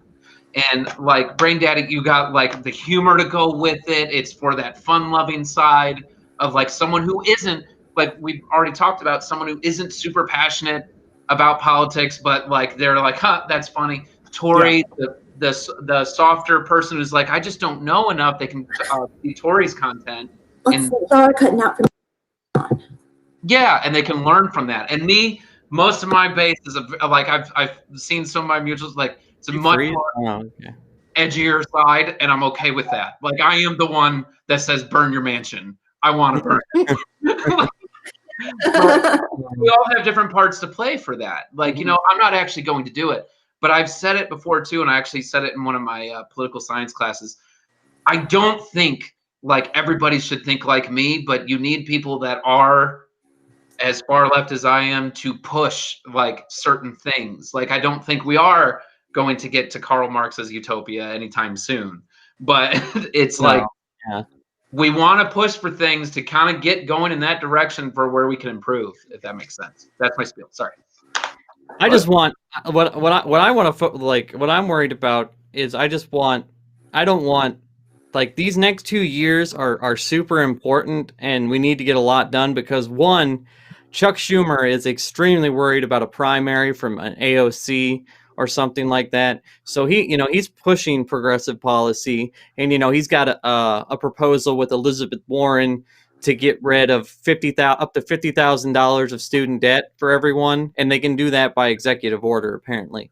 And there's a lot of other stuff, and we have the majority in the House. I go to Michigan. I need that.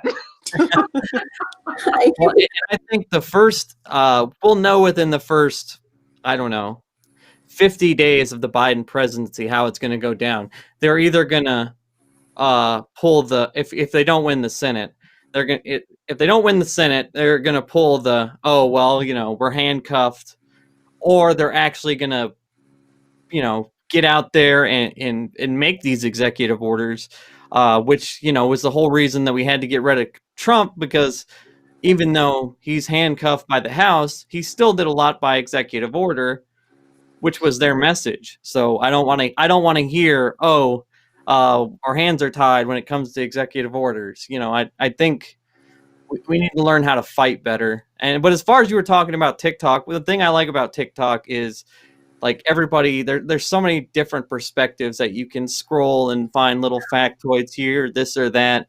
And I think it's really helped like engage younger people in politics. I mean, at least to me, it feels like, when I was 16, 17, I didn't know anybody that was reading Marx or talking about theory or even really giving too much of a shit about politics. I think with the way social media has gone, especially TikTok, has been able to introduce a lot of kids, but also the flip side, it's also gotten a lot of children into Pizzagate and stuff like that, because it works in a good 60-second, oh, look at this. This is suspicious. This is suspicious. They're all pedophiles. See ya. Yeah. One thing that's been surprising for me is that I didn't realize this until, because like I always ask for people's ages on my lives. One, because so I can, control what comes out of my mouth. And then two, because I'm generally interested about like what my demographic is. And I am surprised by the amount of people, because I'm 22, I'm fresh out of college, how many people look to me as like an educational figure that are in their 30s. That's something that's super surprising and as actually like makes me excited. It's like, oh, I'm not just telling teenagers these things. There are people that have been alive for a very long time that are also having their minds changed and are also learning things that they didn't even learn in college, or learning like college material because that they didn't have the opportunity to learn because they didn't go to college. English. Well, the way I look at it is, a lot of people don't have. A lot of people don't have time. So, like, if you're able to put it into digest it into a 60-second TikTok form, like, somebody that's an underwater welder or something might not know shit about policy because he fucking works 14 hours a day, or some mom that has 3 kids. If you can put it in and expose them to this idea or this, and then turn them away from propaganda. I think that's a win, and I think that's what's good about short form content. Like TikTok is it's quick, it's digestible, and it doesn't make anyone smarter because they know this or that. It's just what you've been able to research and look into more.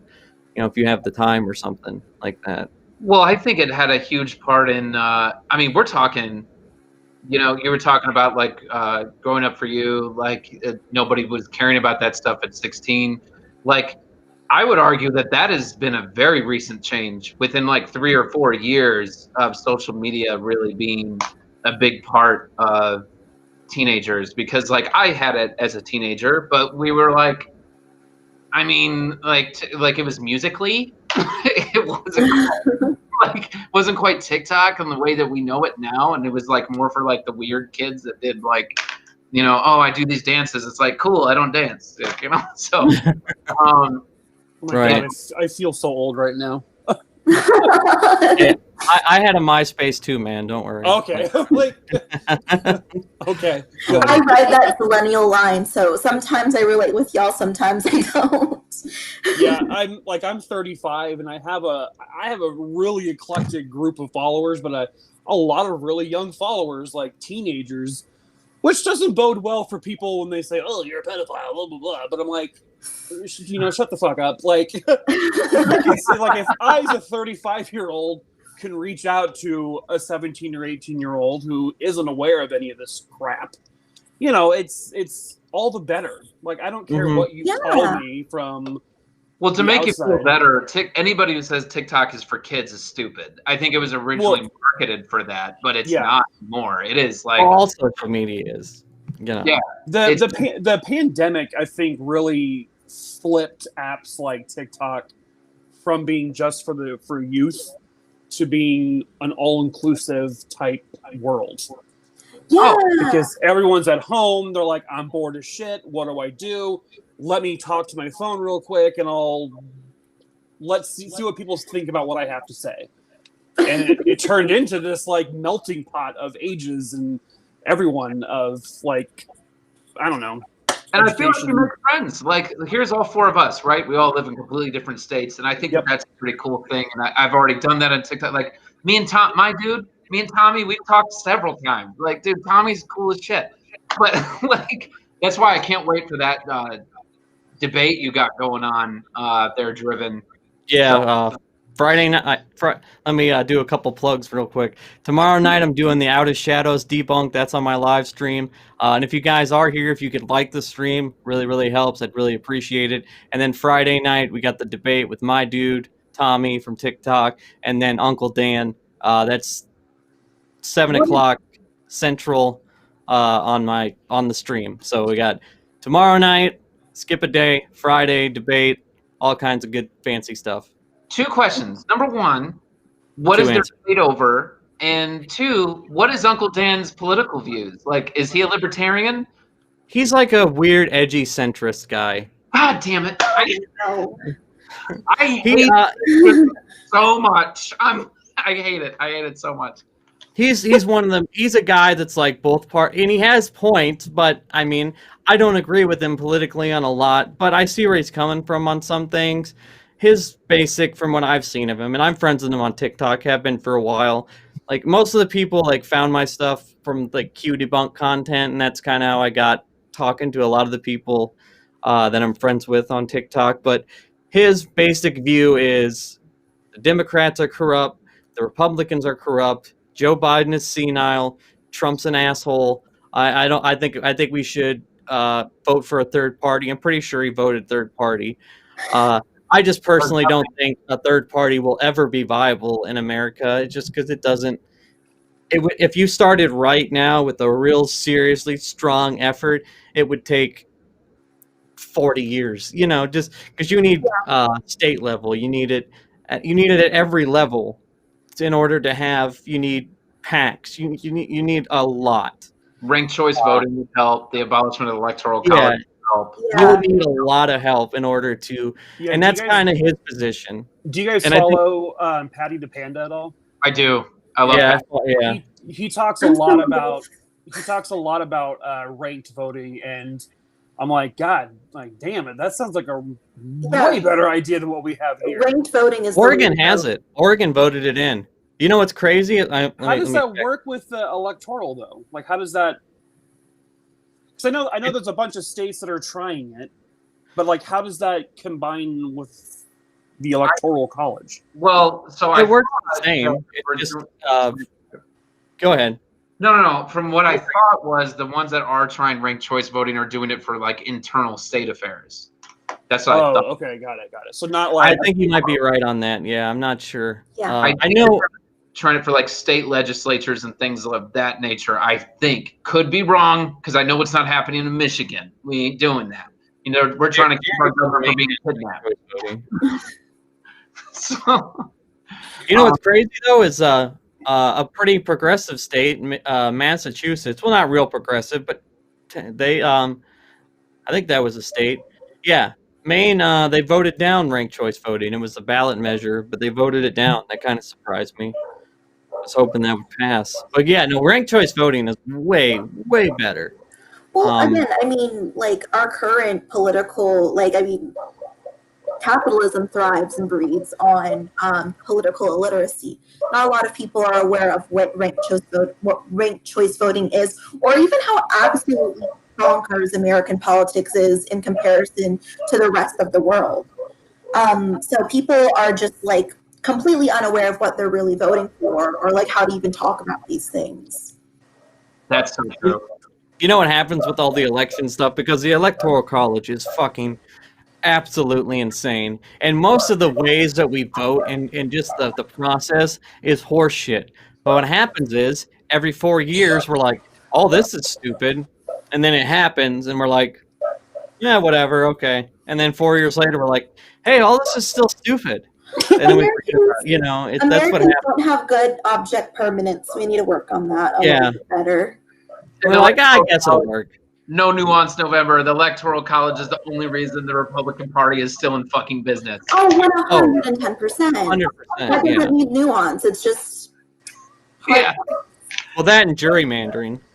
that too. And But that's- I mean, like the idea of them having any kind of like presidential power is because of the frickin' electoral college. They wouldn't. Right. No. extreme voter suppression.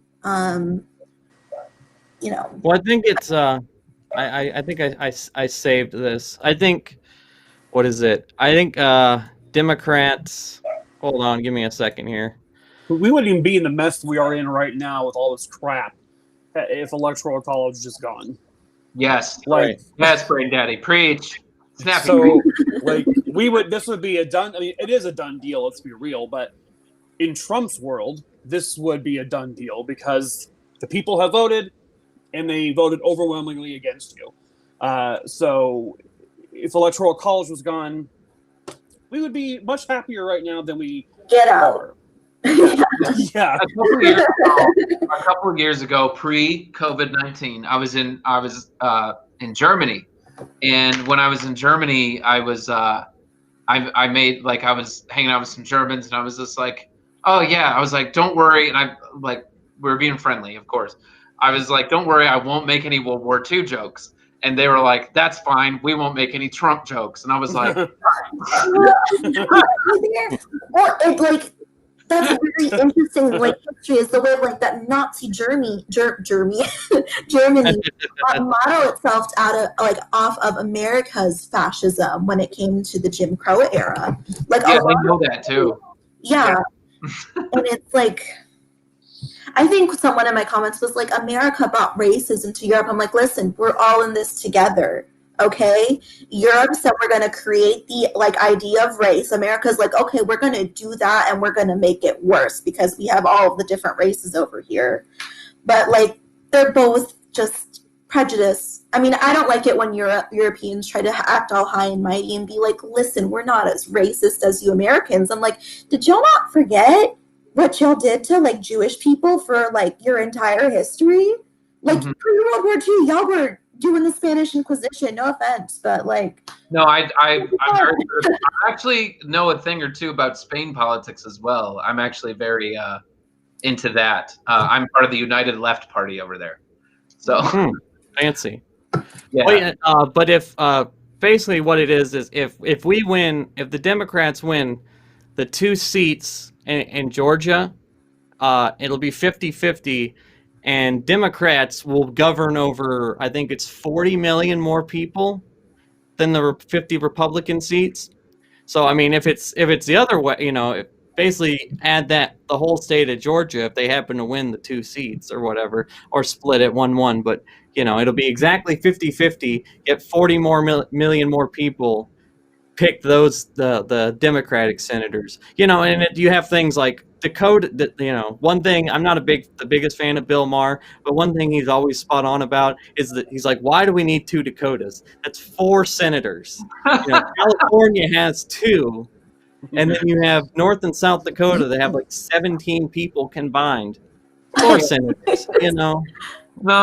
Yeah. Yeah. It's also Bill Maher let me down. I used to really like him. He let me down in an interview he did this summer with Dan Crenshaw. And he literally let Dan Crenshaw just kind of run all over him. And I was like, see, that's that neo-lib bullshit. I was God, I hate that.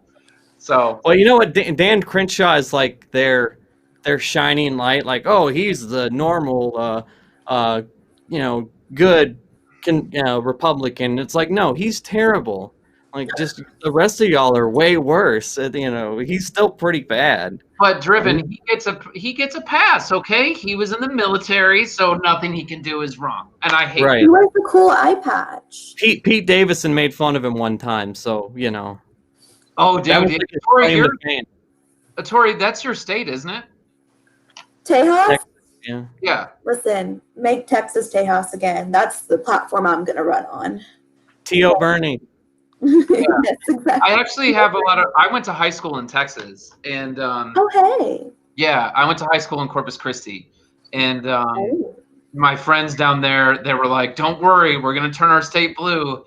And this whole time I was texting them, I was like, I don't think you will. I'm sorry, but I lived there too. You're not going to convince me. And they're like, no, we're going to do it. We're always out here. We're always no.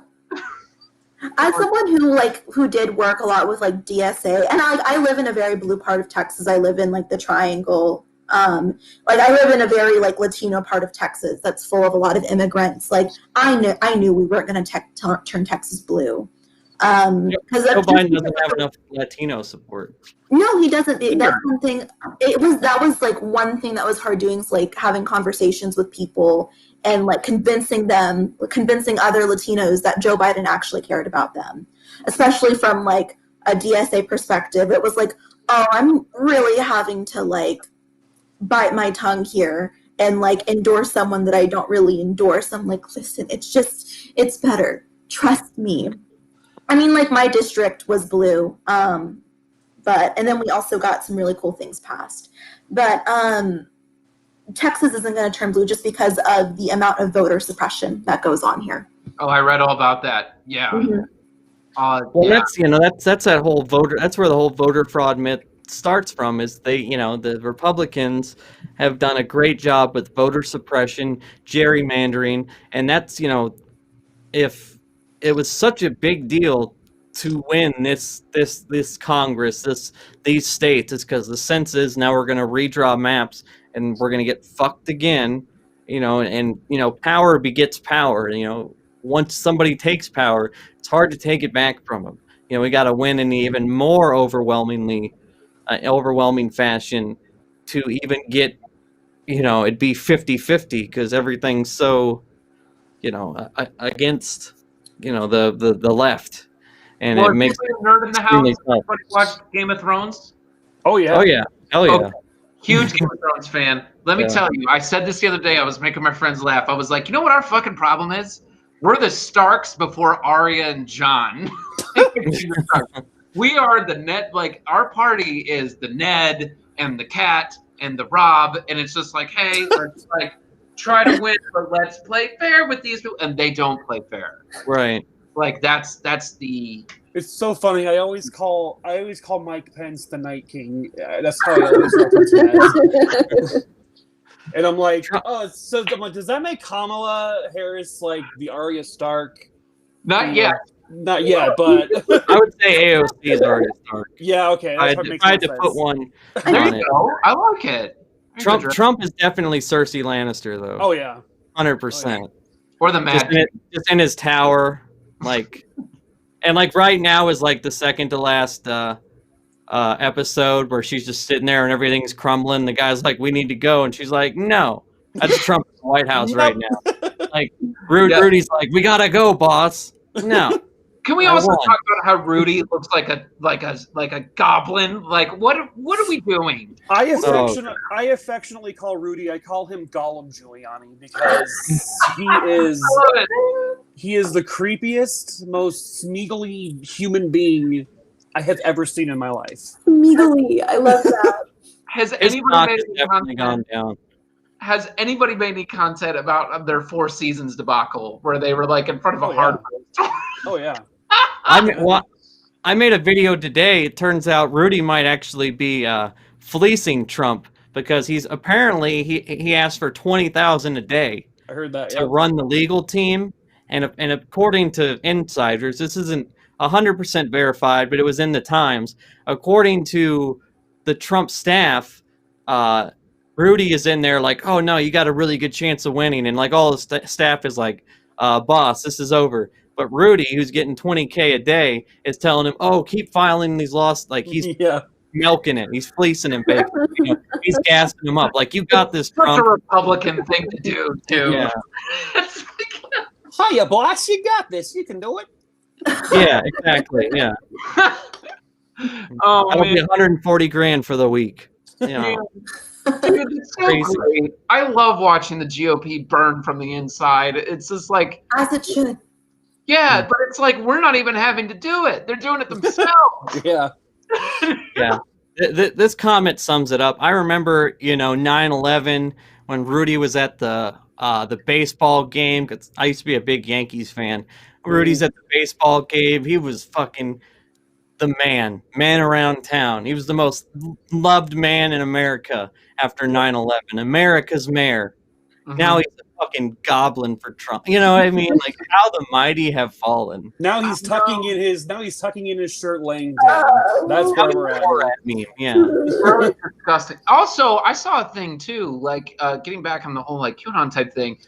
They love to say like, "Oh, the Democrats are the pedophiles" and stuff like that, and I'm like, dude, you guys are really creepy around kids. Like, I mean, if we want to go that route, we could bury you. And like, how many of your party members have gotten in trouble for stuff? Like, what is it? The Tennessee governor or senator got in trouble for something like that. I mean, I made a video a while back. I was like, "Here's your Republican Party and all of their pedophilic accusations, like actual accusations. Here's some court documents. Here's how it all plays out. What do you have on Joe Biden? Oh, he put his head on some kid's head. Like he put his nose on some kid's hair. Like, oh, gee." And most of those pictures are like photoshopped to look Yeah. good. Yeah. But another thing to realize too is that Joe Biden lost his daughter when she was a baby, and so he has this like really close affection with younger kids. I mean, well, my grandfather used to be that way. Rest in peace to him. But he used to be like that with kids, and like it wasn't sexual at all. Right. Not at all. Very like that. I mean, I wouldn't do that, but I mean, it's different time, man. You got to remember, like Joe's 77. Like, it's not the same. So, I mean, if that's what you're, and it's crazy because a lot of the people that I grew up with are, and that's kind of how I actually got into like researching Q and all that stuff is like a lot of the people I grew up with and are still friends with on Facebook. They firmly believe that Joe Biden is a pedophile. They're big into Q, and it's all based off of Facebook memes, and it's crazy, but it is what it is. I've had to fact check them so many times. Like there was a picture with Joe Biden, they said had a finger in a little boy's mouth. Then I'm like, do you know who the little boy is? First of all, the little boy is his grandson. Second of all, they were at Joe Biden's son's funeral, and his finger wasn't in his mouth. He was pulling his chin up to give him a kiss on the cheek. They're like, no, he's got his finger in his mouth. I'm like, no, you can't even see that. Like, you can't even see his finger in the mouth. No, it's there. It's there. There. No, it isn't. Like, so one of the things that I human enhance. Yeah. So, his credit that I actually showed a friend of mine who is a registered Republican here at the University of Michigan. I got him to vote Joe Biden. Like, he texted me and sent me a picture of when he did it, and he was like, "I can't believe I'm doing this, but I'm doing it." And it was the one time, like, for all the faults me as a leftist have with Joe Biden, there was one time in the first debate where he almost moved me to tears, and I'm not a very emotional person like that. But it was the part where Trump is attacking his kids, and he's attacking Hunter, and he's attacking Bo. And when Joe immediately turned and was like, "Don't you dare talk about my son. Like, that's going too far." Like, that's the part. And like something I thought was very indicative of the difference between our ideologies, between the right and left, is when Trump was attacking Hunter for his faults of like drug usage. As someone who struggled with stuff in the past before as well, and have a lot of friends that have struggled with that kind of thing, I think everyone, I mean, that's pretty prevalent these days. Yeah, with Joe Biden, like, saying, like, and I'm proud of my son. Like, he took it on and he beat it, and I'm damn proud of him for it too. And I really loved seeing that, because for too long we have like attacked mental disorders, attacked drug usage as like you're just a subpar human at that point, right? But we need to be uplifting the fact that, like, and as Joe said in the debate, was a lot of Americans have this problem. A lot of us know somebody with this problem. And he beat it, and I'm proud of him for it. And I feel like there's that hope message there. And I feel like, as kind of like how this stream started, talking about bringing in people from the right, that's how I did it with my friend. I showed him that clip on my phone, like out in front of his house. And he almost got moved to tears for it. And he was like, that gives me hope. And when he said that, I was like, this is the path, though. We're not going to get everybody like this, but this is the path. But we have to do it with hardball, too. It's like, I'll give you hope, but I'm also not going to let you run over me. That's how we do it. The thing is like, as the way I look at it is, like, content creators like me, I'm not going to be able to change anyone's mind just like across the screen for the most part. But, you know, somebody can take my information that I put out, and then they can change someone's mind.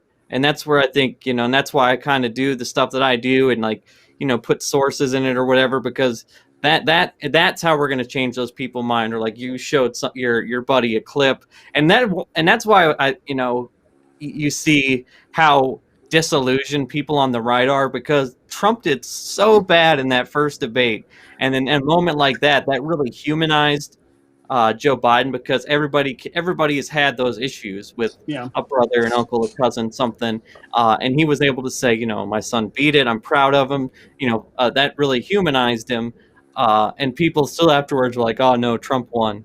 But, you know, it was like, the thing is like, that was real. Like, that was a real, genuine father talking about his child. It wasn't a politician spewing out some talking point. It was like, it was almost as if for that moment the debate just stopped, and Joe Biden showed that he is a dad. And that Biden became accessible in that moment. Every American was like, oh yeah. And another thing I liked about that moment, even though we all know I have a big laundry list of problems with Joe Biden, is that it kind of signifies this sort of like cultural shift that I'm excited for, where we're going to be able to humanize these people that have gone through these problems. Because I do a lot of mutual aid work. A lot of the homeless people that we work with in my mutual aid group are homeless and have substance abuse problems. And it kind of makes me excited, because then we're going to get more people coming into mutual aid and helping these homeless people.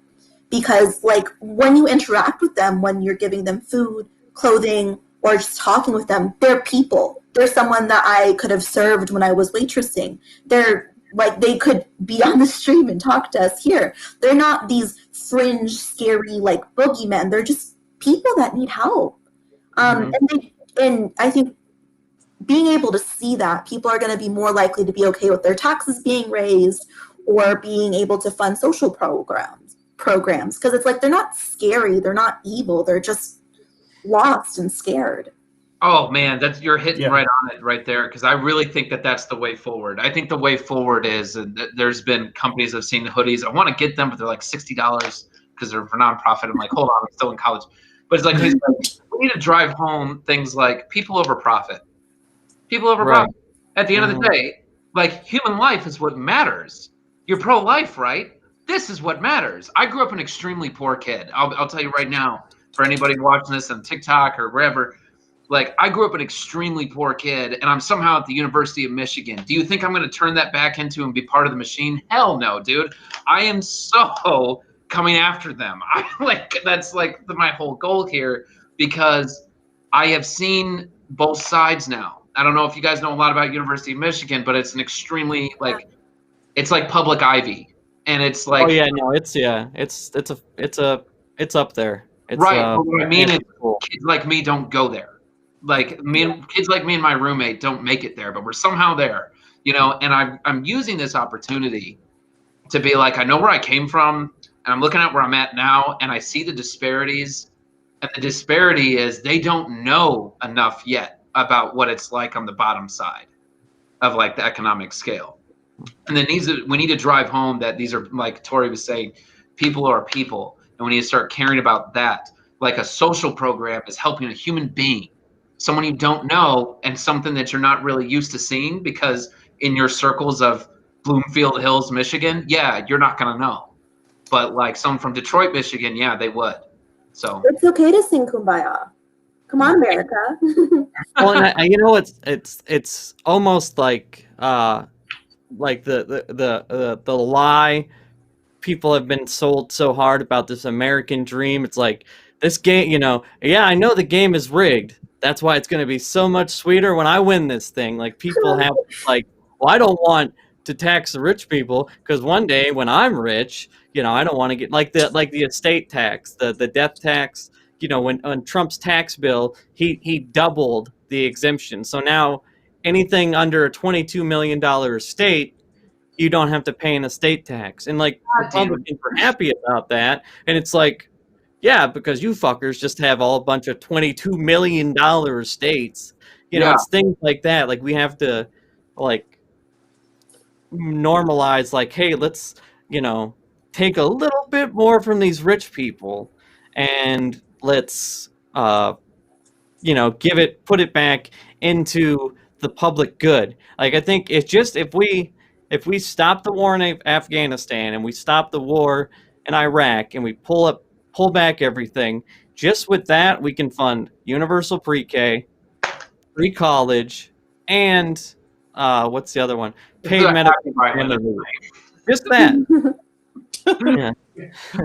No, you're so right. And that's what we have to make that. Or another thing that I really like is the Wall Street speculation tax, like a 0.05% tax on Wall Street trades, and you can fund, you know, free college just based off that over a 10-year period. It'll pay for itself.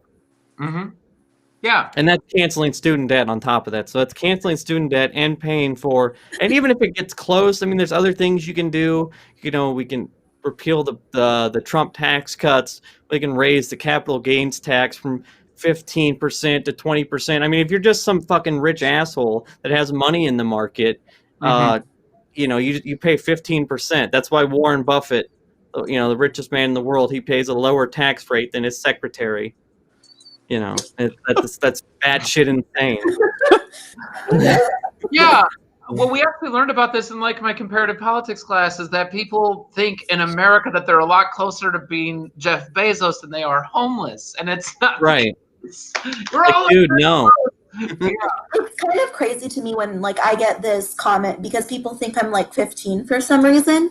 They're like, well, when you grow up and when you work for yourself, you'll understand. It's like, I have worked 5 different jobs and gone to college. I've also worked summers so hard so that way I can get ahead of my student loans. And that's what radicalized me, was knowing how hard it is to go ahead and pursue my dreams.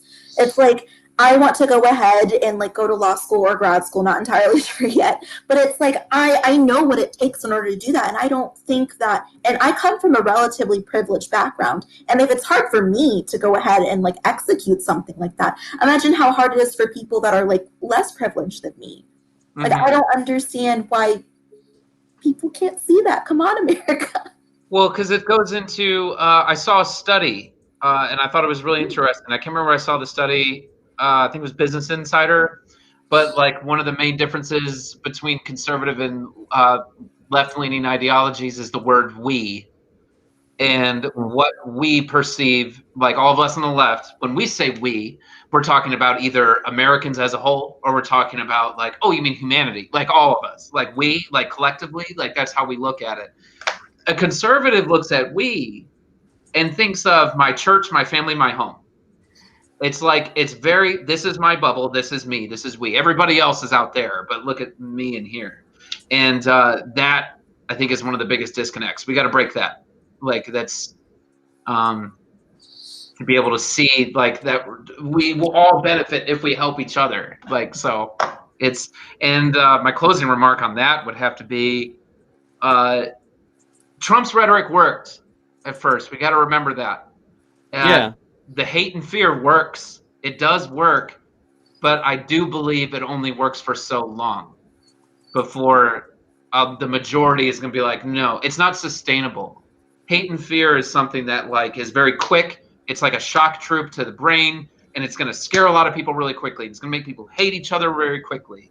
But over time, people are going to get tired of that. So I think it dissipates really, really quickly. Yeah. Well, it depends how well the propaganda is that goes with it. True. And that's, the people, that, like I said, 10 million or 8 million people that voted for Obama voted for Trump. And he went to the left of Hillary on a lot of things. He talked about rooting out the corruption, which I think is one of the big things. He talked about the bad trade deals that lost a lot of, career people their job. He talked about health care for all. It was all horse shit, of course. But it sounded good to a lot of people. They're just like, this guy's talking about this, and Hillary's like, well, I'm not him, since she didn't go to Michigan. So, it's like, Hillary. and then instead of like realizing that was the issue, they did put a lot of it off on the whole Russia thing, the neo-lib class.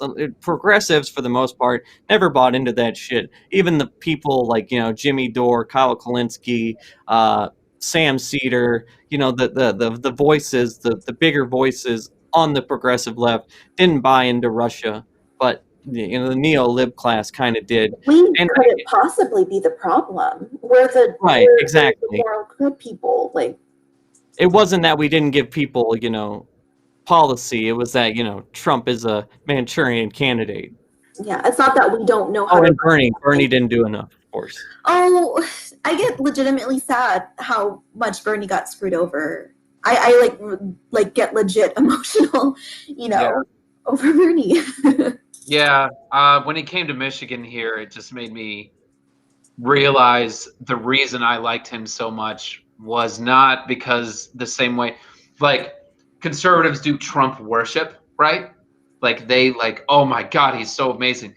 To me, when I saw Bernie, it's not about me worshiping him at all. It was so about like, my God, man, you were trying. I admire what you're trying to do. Like, and it was more about that. Because, like, it could be anybody. And that's kind of how he framed it. It could be any of us that fights for these things. I'm just the one here now. So, I don't know. I wanted to say to Angie Bear in the chat, you said, I'm far from wealthy, but I know I could do more than I am. I just want to let you know that, like, being here and educating yourself is one of the most radical things you can do right now. Because, again, a lot of people aren't educated about these topics. So you just being aware of these things, enables you to do more action than you are. But like, don't feel guilty. You're just by educating yourself, you're doing something more than a lot of Americans are doing right now. And that brings me to shout out to Angie, by the way, because she is always in the chat on my live streams. I really, really appreciate that. History nerd too. I've seen you the entire time. I know there's a couple other people, but Hey, I've Matt. seen you all in the chat the entire time. I really, really appreciate that. I wanted to shout out to Angie too because she said I looked a lot younger than 35. I didn't have a time to throw it out Angie's there. getting the love. So I'm like, okay, I like you, girl. I did it. When you said you were 35, I was like, wait, what? I thought you were just like. Yeah. But that brings me. We've been going for a while. Let's. You guys got any questions? Let's do a little Q&A. For all these big brained TikTokers we have here / content creators. Don't let the brain in my name. Not me. No, I only post maybe once a week typically. So yeah, I do what I can. Okay, small brain TikTok. You have any questions for a small brain TikTokers? Whatever. You're getting memes for me, or you're getting definitions of big philosophical concepts. I defined dialectical materialism today. That was kind of hard to do in a minute. Oh, I got a question from TikTok Live. Okay, shoot. Who do you want to run in 2024? I think the Democrats will try to put in Kamala Harris, but I don't know. Well, that's definitely who they're going to put in. Progressive-wise, I really like Ro Khanna. I think Andrew Yang is definitely going to be there. I don't know if I'm so sold on some of his stuff. Like I mean, personally, it's kind of nitpicking, but I didn't like his. If you guys see a comment while I'm talking, just Yeah, I'm trying to watch one that you want to line up but I think Andrew Yang.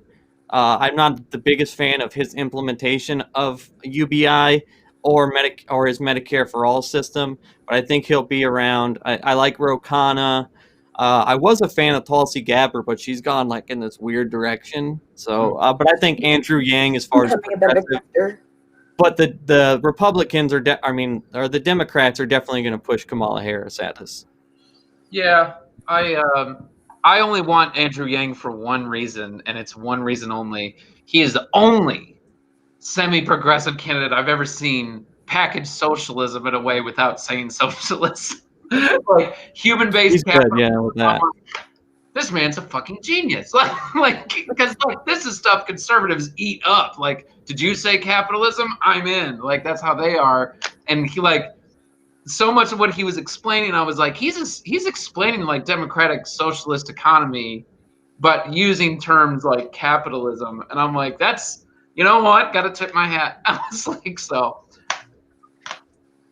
Well, and, yeah, he has crossover support. That's another thing that's good about him, and I think that's why, just the way he presents himself and some of his ideas have a lot of crossover support. Let's see. Pop this one up on the screen. How do we end U.S. imperialism? You want to take that one, Corey? That's a good one.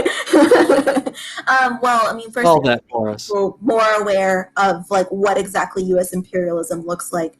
Talk about what's going on in Bolivia and Elon Musk's ties to it, because I think, again, we are in the very beginning stages of this kind of more radical ideology.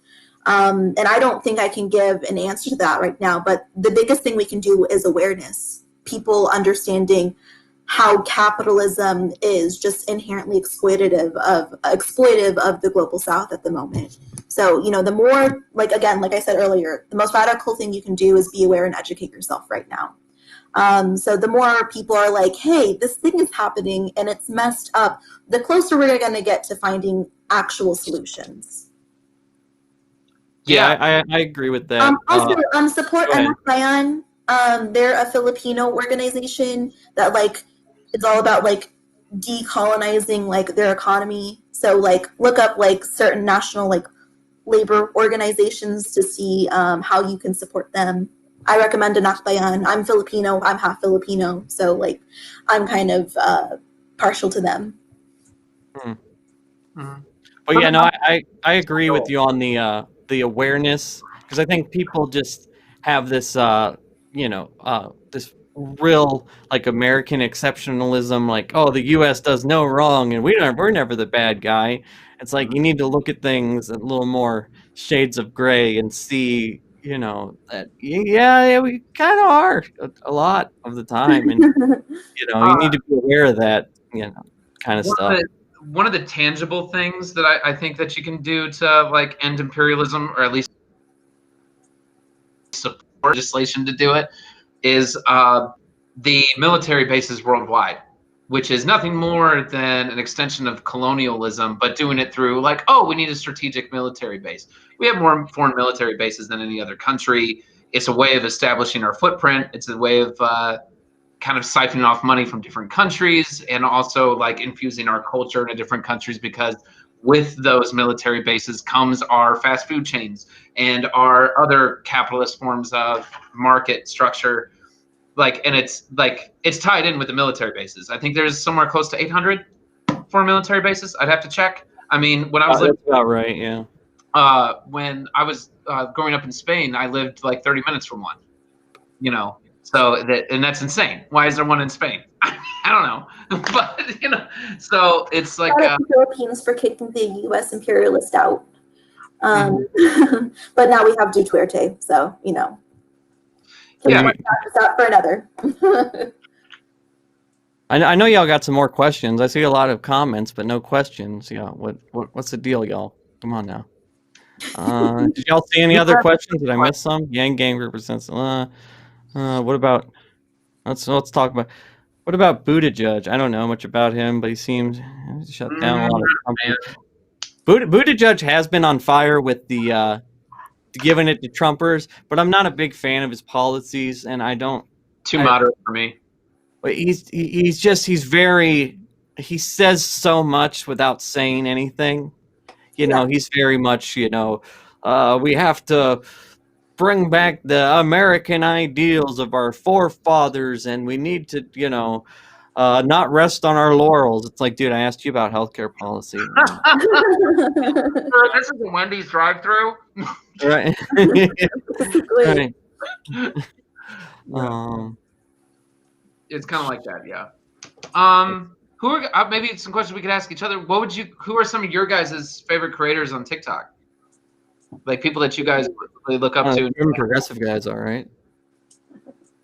I really like abolish_ice Tomas. Oh yeah, I just followed that guy. Yeah, I love Thomas. They're non-binary, by the way. Yeah, I love how absolutely they have really good philosophical content, and they're able to communicate in a way that's very accessible. They also started the No Nuance November chain, not chain. And I have been following them for a long time. I've been mutuals with them even before I started making like videos on TikTok. I remember like being on their lives when they had like 5 followers. It was like, well, when they had like only 5 people on their lives. Like they're really great. I really like Abolish ICE. Hold on one second, but somebody's asking. You just put it in the chat. Just put your questions in the chat, and then I can pull it up on screen. Like I can pop your question up on screen. How do I? I've seen a couple of you guys ask, how do I ask? Just put it in the chat, and I'll. If you have any questions, just put them in the chat, and then I'll pop them up on screen, and we'll give you the best answer. Go ahead, Tori. Oh, I was saying we can just rotate some people that we can think of, because that's the first one that can come to mind, because like Thomas was like one of the first people that like introduced me to politics on TikTok. I tend to gravitate. Go ahead. I tend to gravitate more towards, I guess, political TikTokers like me, where it's the funny side. So like, you know, I love, like, I'm sure you guys all know the Lee with no name. Like, he's one of my favorites. Yeah. I love people who are like super like fierce about their, you know, about these ideas, and they're not afraid to talk about them. And that's a lot like what Lee is. And that's kind of what I try to be like as well. Like this kind of not afraid to speak my mind sort of person.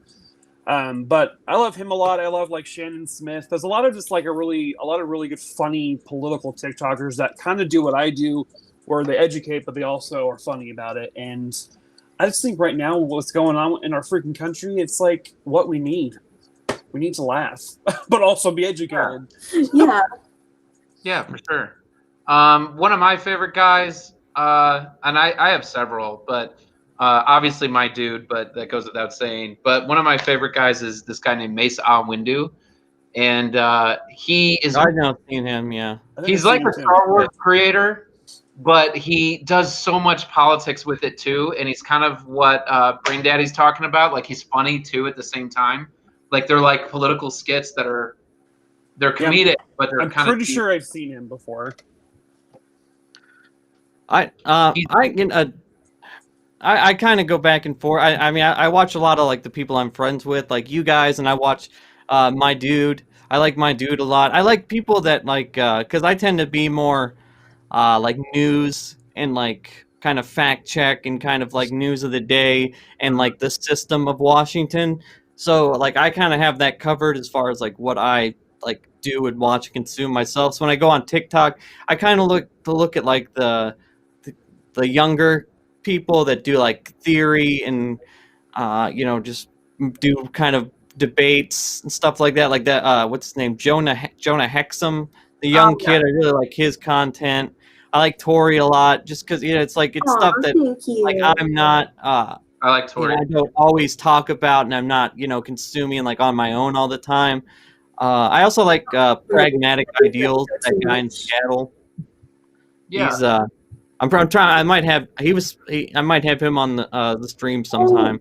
I'm gonna do more of these again if you guys ever want to come back. By the way, Intolerant Leftist. I love her. She's so yeah. Oh, I know her. Yeah. Yeah. I like I her. love Intolerant Leftist because there's times where she'll be like, I'm going to dunk on you back. And then other times she'll be like, just like one-liners. It'll just be like, I mean, I know I'm not one to talk, but have you looked in a mirror recently, dude? Yeah. I like the Southern twang too. That's always good. Yeah. You know, that Southern twang she has to her. It always Okay. makes the point just better when you have that little to your twang. Yeah.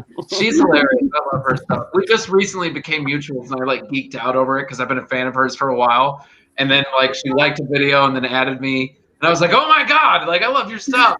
It was just like, oh cool, I'm so glad I found your thing. I'm like, you're really cool. Anyway, so it's funny. Okay.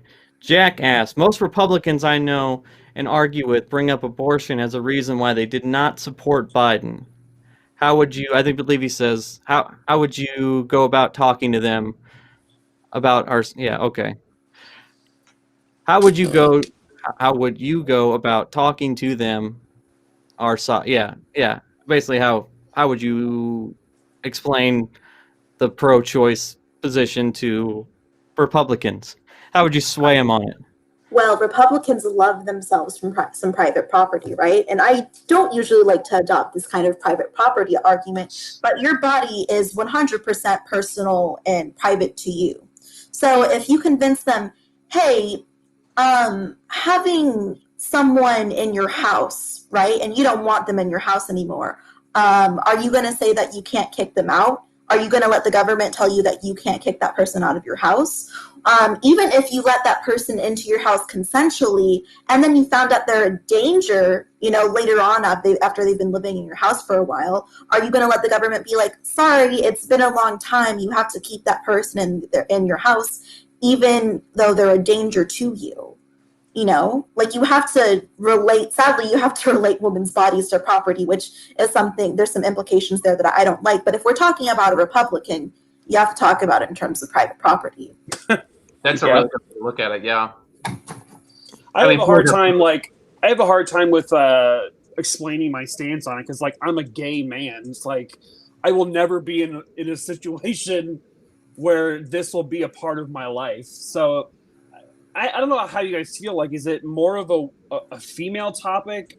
Do men have a real position? Should they have a real position? I do. So, like, to your point, like, because I've been asked this stuff too, like, through the podcast we do and stuff like that. And, like, me and the two guys I podcast with, we addressed that. And we were like, listen, like, all of us here are pro-choice. But at the same time, we are not going to be, like, kind of like in the same way, like a white knight type thing, like a white savior type thing that we didn't want to, like, stand, we're going to be these pro-choice guys because it seems like you're a bunch of simps. And it's like, that's not what we're trying to do. Like, it's not at all. We're just like pro-choice. Like, shut up. Like, it's end of discussion. But the approach that I try to take is that when a girl or a woman rather is speaking out about pro-choice, I'm going to support her the best I can to let her have that platform if that makes sense. And I encourage all of us to do that, because as guys, even as a straight guy, I'm also never going to be in that situation. So the girl that made me famous on TikTok, or whatever you want to call her, that political Holly, when I duetted her, and she's like, "What's your stance on abortion?" I was like, "Not my body. I'm for it. Pro-choice. This is not my body." And then that was like, oh, everybody liked that. And I was like, no. Like I said it in like comments, and later on it was like, that's the way we all should be. That's not king shit. That's like how you're supposed to be, because it's not you. And it goes back to Tori's point of like, if you want to talk Republicanese about it, it's not my property. So shut up. That's how I get it. The way I look at it is, I'm very much, the government should stay out of our business, but they should regulate the fuck out of, corporations and provide services. They shouldn't tell you can't smoke weed. And I think a lot of conservatives do is they push this idea that people are pro-abortion when it's, you're pro-choice. You're because it's not, no woman just wants to have an abortion. It's always a very, very stressful thing, and it's usually because of they don't have the means. So I don't think you should force someone into some chaotic financial situation or home situation, and I think it should be discussed between that couple, and the state should not force anyone to have a family. And I understand the whole, and I do think I don't, obviously in a relationship, if me and a girl and she gets pregnant, I'm not going to say, oh well, you got to listen to me on this. But I do think that men have can have a stance on it, at least. But I never want the state to force me to do things like that. You should have, the way I would explain it to someone is, it's not that anyone is pro-abortion, they're pro-choice, and it's always a very difficult situation for the person in that situation. I mean, are you going to tell, how far are we going to go with this? You're going to tell somebody who got raped at 13 they got to have a kid? It's usually always a very delicate situation. No one wants to abort their baby, but most people have to, and you can't just tell everyone, you have to abide by this. And if I was a Republican, what I would want to do is I would want to encourage, sex education, make contraception for, I would, do all those avenues so it doesn't come to somebody having an abortion. But I think as a Republican, you would want the state to stay out of your business as a human being. And that's the way I look at it. I'm not going to tell someone else how to do this. Republicans are also afraid of crime. And another argument I get with them is a lot of children that are children that are born out of these circumstances are often put into the foster care system. And the more, when you're put into the foster care system, you are more likely to, be at risk for committing crimes or being homeless and all of these different things. And it's well, if you really, and I hate making this argument because there is some implicit eugenicism to it. But again, if we're talking about when we're talking to a Republican, that is the way to do it. It's well, if you want less crime, you should probably be pro-choice, because you are reducing the amount of people that have the potential to commit crime.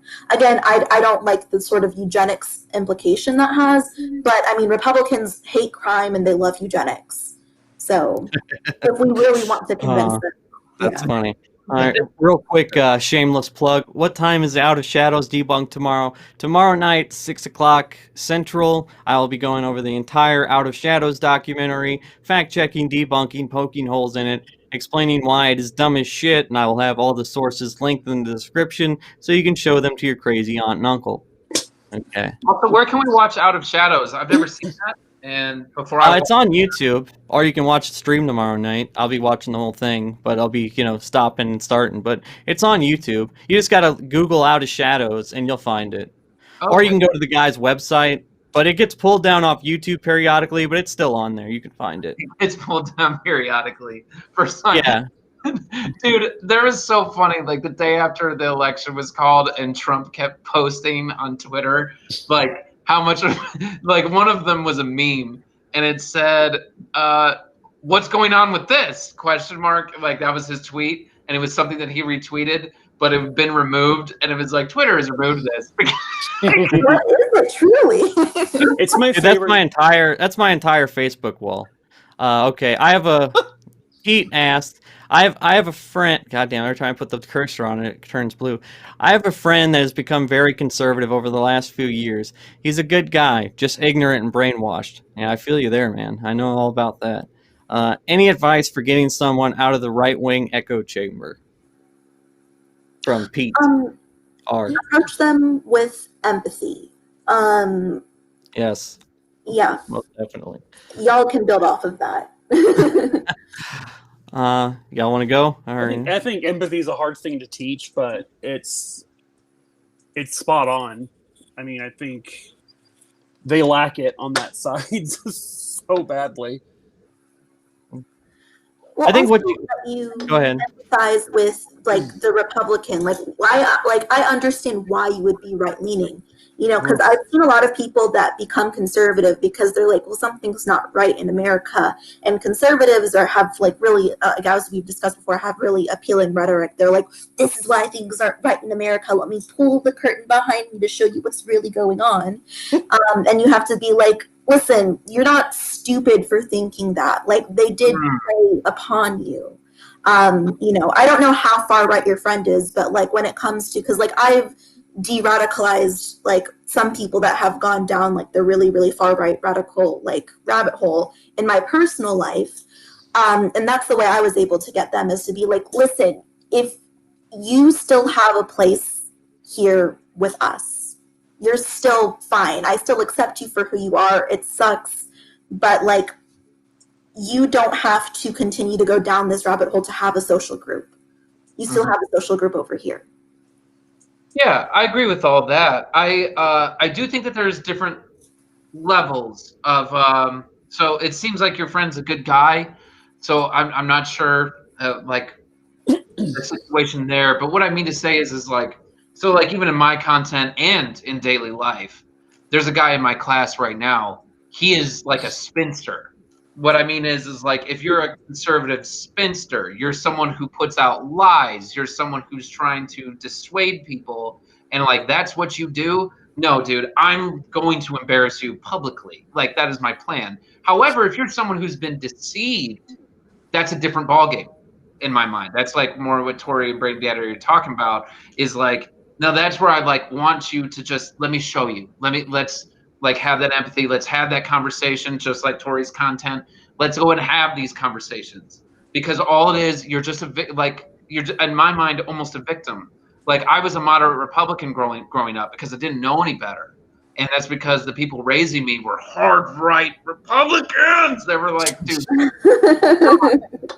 they told me, I grew up believing that Obama was the next step to the Antichrist, that he wanted a one world government. Like I remember that. Yeah, I remember And I- that. Daddy's face was like, oh my. yeah, no, and now I'm like the punk rock leftist. Like, how's that happen? It's just like, well, the thing is like, for me, what changed me was that I had a friend of mine who in high school and after high school, like helped me out even more. But in high school, he just kept reaching out. He kept going like, I don't feel like you understand what Medicare for all means. Like, let me tell you what it means. Like, he never really attacked me because he had a lot of patience with me. So if Tori says empathy, I'm going to say patience. That's the other one that I'm going to add to, is that like, man, because I must have been a little shithead like when I was 16, like being like, no, you have to pay for it, otherwise it will destroy everything. And they're like, oh, dude, I don't think you understand, you know. And then now that I'm getting ready to graduate college, like I completely don't believe in any of that. But education, patience, empathy takes time. This is probably why I could probably never do that, because I have zero patience, and I'm working on the patience thing. it's a feature I don't possess. I would say the main thing, because the thing with the right is they're great with propaganda, and it's very easy, short line buzzwords. And you really, what's worked for me, and been able to pull some people out of the QAnon, conspiracy rabbit hole it takes empathy, it takes patience, because no one is ever going to listen to you if you're just like, come on, man, you're stupid. Like, this isn't happening. Like, they went down that hole and like they believe it, and people, I mean, it's been proven study after study, if you go at somebody like that, they're just going to double down. Even if they know they're wrong, they're going to find any little thing they can to you know further the thinking that they've already come to. And what you have to do is you have to go layers deep with it. Like, most all Republican talking points and narratives only go one or two questions deep, and then they run out of the Ben Shapiro, Steven Crowder talking points, and you just have to have a long conversation. Like, hey, okay, well, what are your issues exactly? And if they're like, well, AOC is a communist, and this person, that person, it's like, well, no, well, here's what the Green New Deal actually does. No, they don't want to get rid of farting cows. They you have to really break it down piece by piece.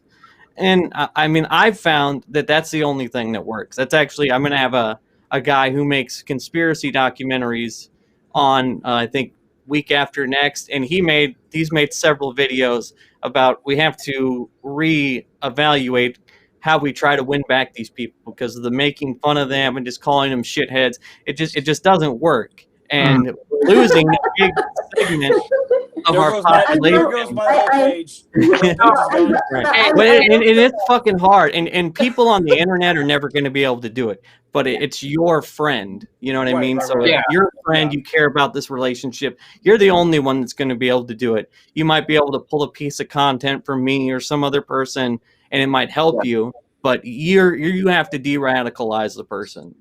Yeah, you just have to pick and choose your battles, because I will go ahead and talk to someone with patience if they're like, generally lost. But like, you'll see on my TikTok videos, I don't have patience for misogynists, and I sure as hell don't have patience for racist, because I've been called misogynistic and racial slurs, and I'm like, I'm gonna waste my time on you. Like, I don't have to educate you. That's someone else's job. So, like, again, there are people that you can reach out to. This is your friend, so of course you still have that connection with them. But like, for everyone else in the audience, you don't have to go ahead and save everyone, especially if they're assholes to you. No, and you can't either. So, by the way, like the videos that I have that almost have no context, but it's like on my page, like with the Bash the Fash thing with the same song over and over, there's a reason for that. Because the reason I do that is because if I make a video counteracting something that you've said that is like obviously out of line, and you block me, I want the almost 10,000 people to see that, to be like, oh, they're the ones that ran. It's not about me, like, oh, I'm so cool. It's like, no, listen, I attacked their fascism, and they said, oh my God, I got to get out of here. It's like rats run.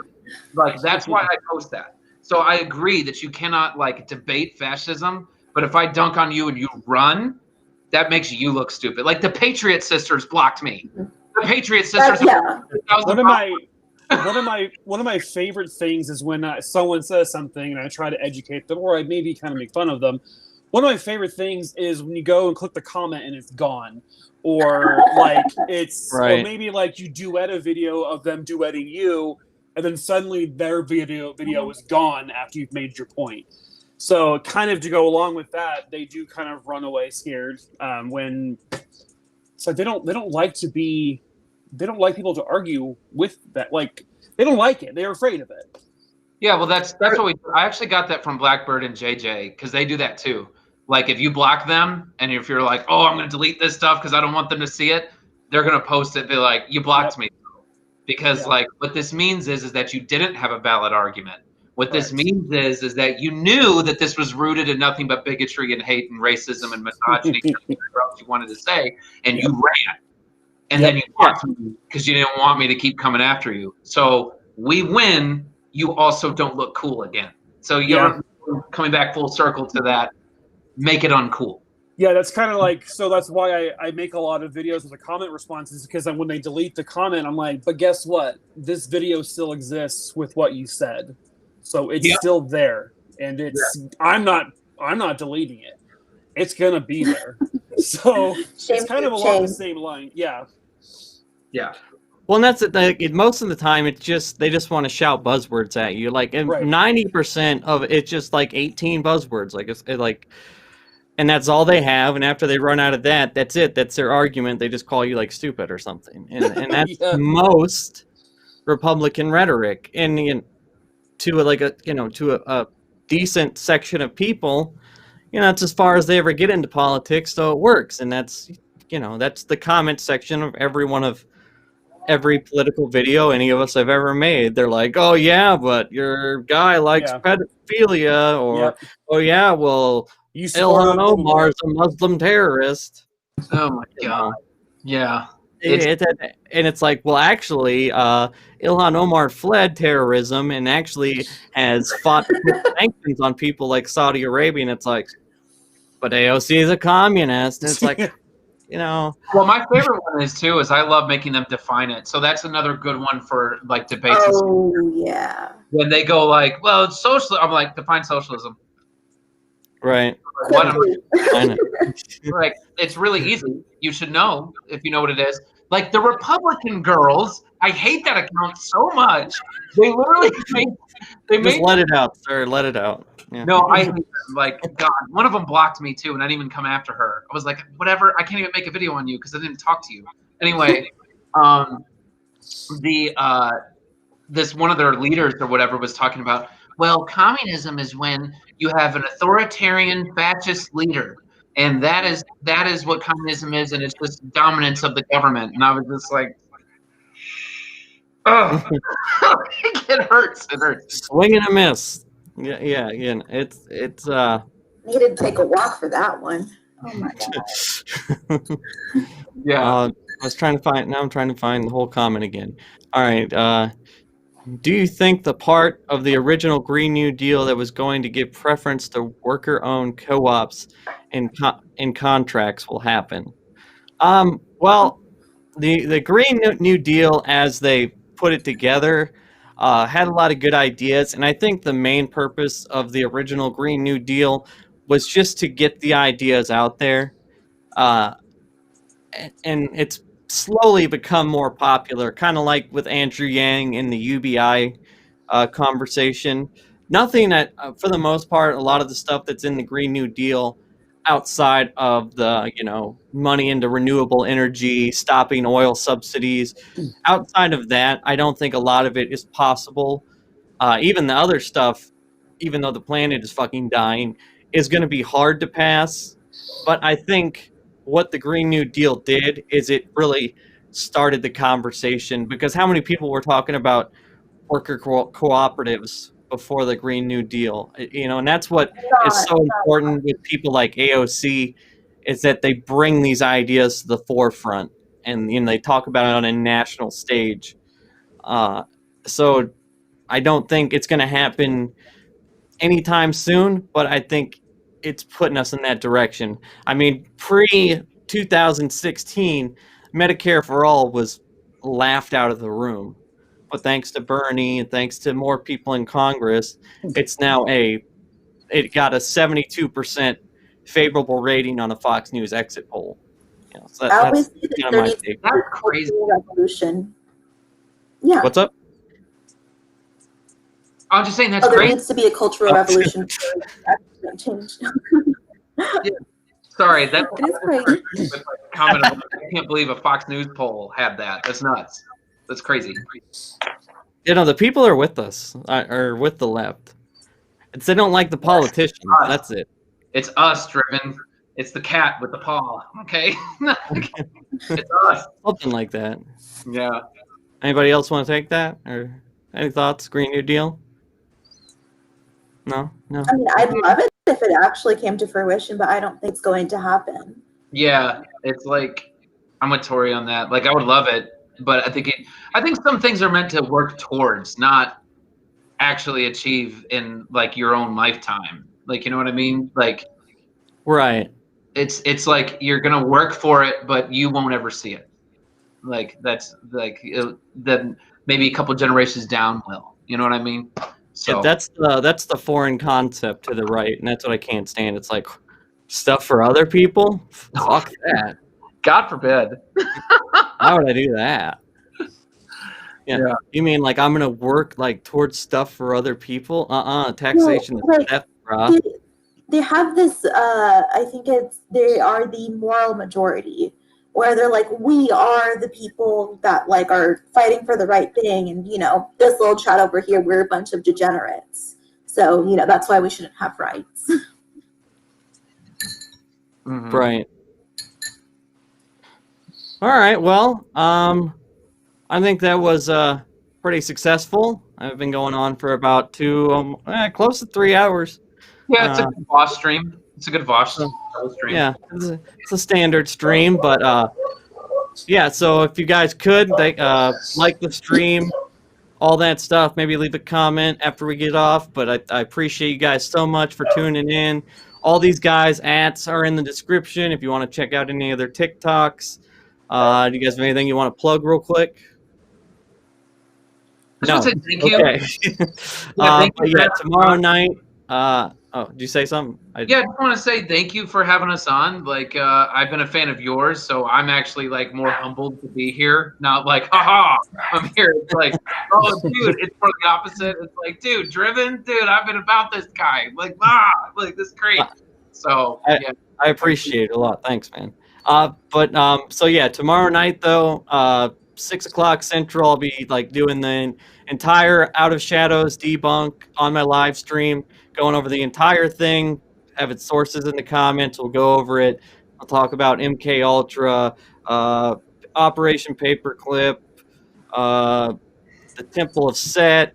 What else is in there? Anton LaVey, Pizzagate, fucking, it's all of it. It's fucking everything. It's a smorgasbord. But yeah, thank you guys so much. And yeah, see you next time. Peace.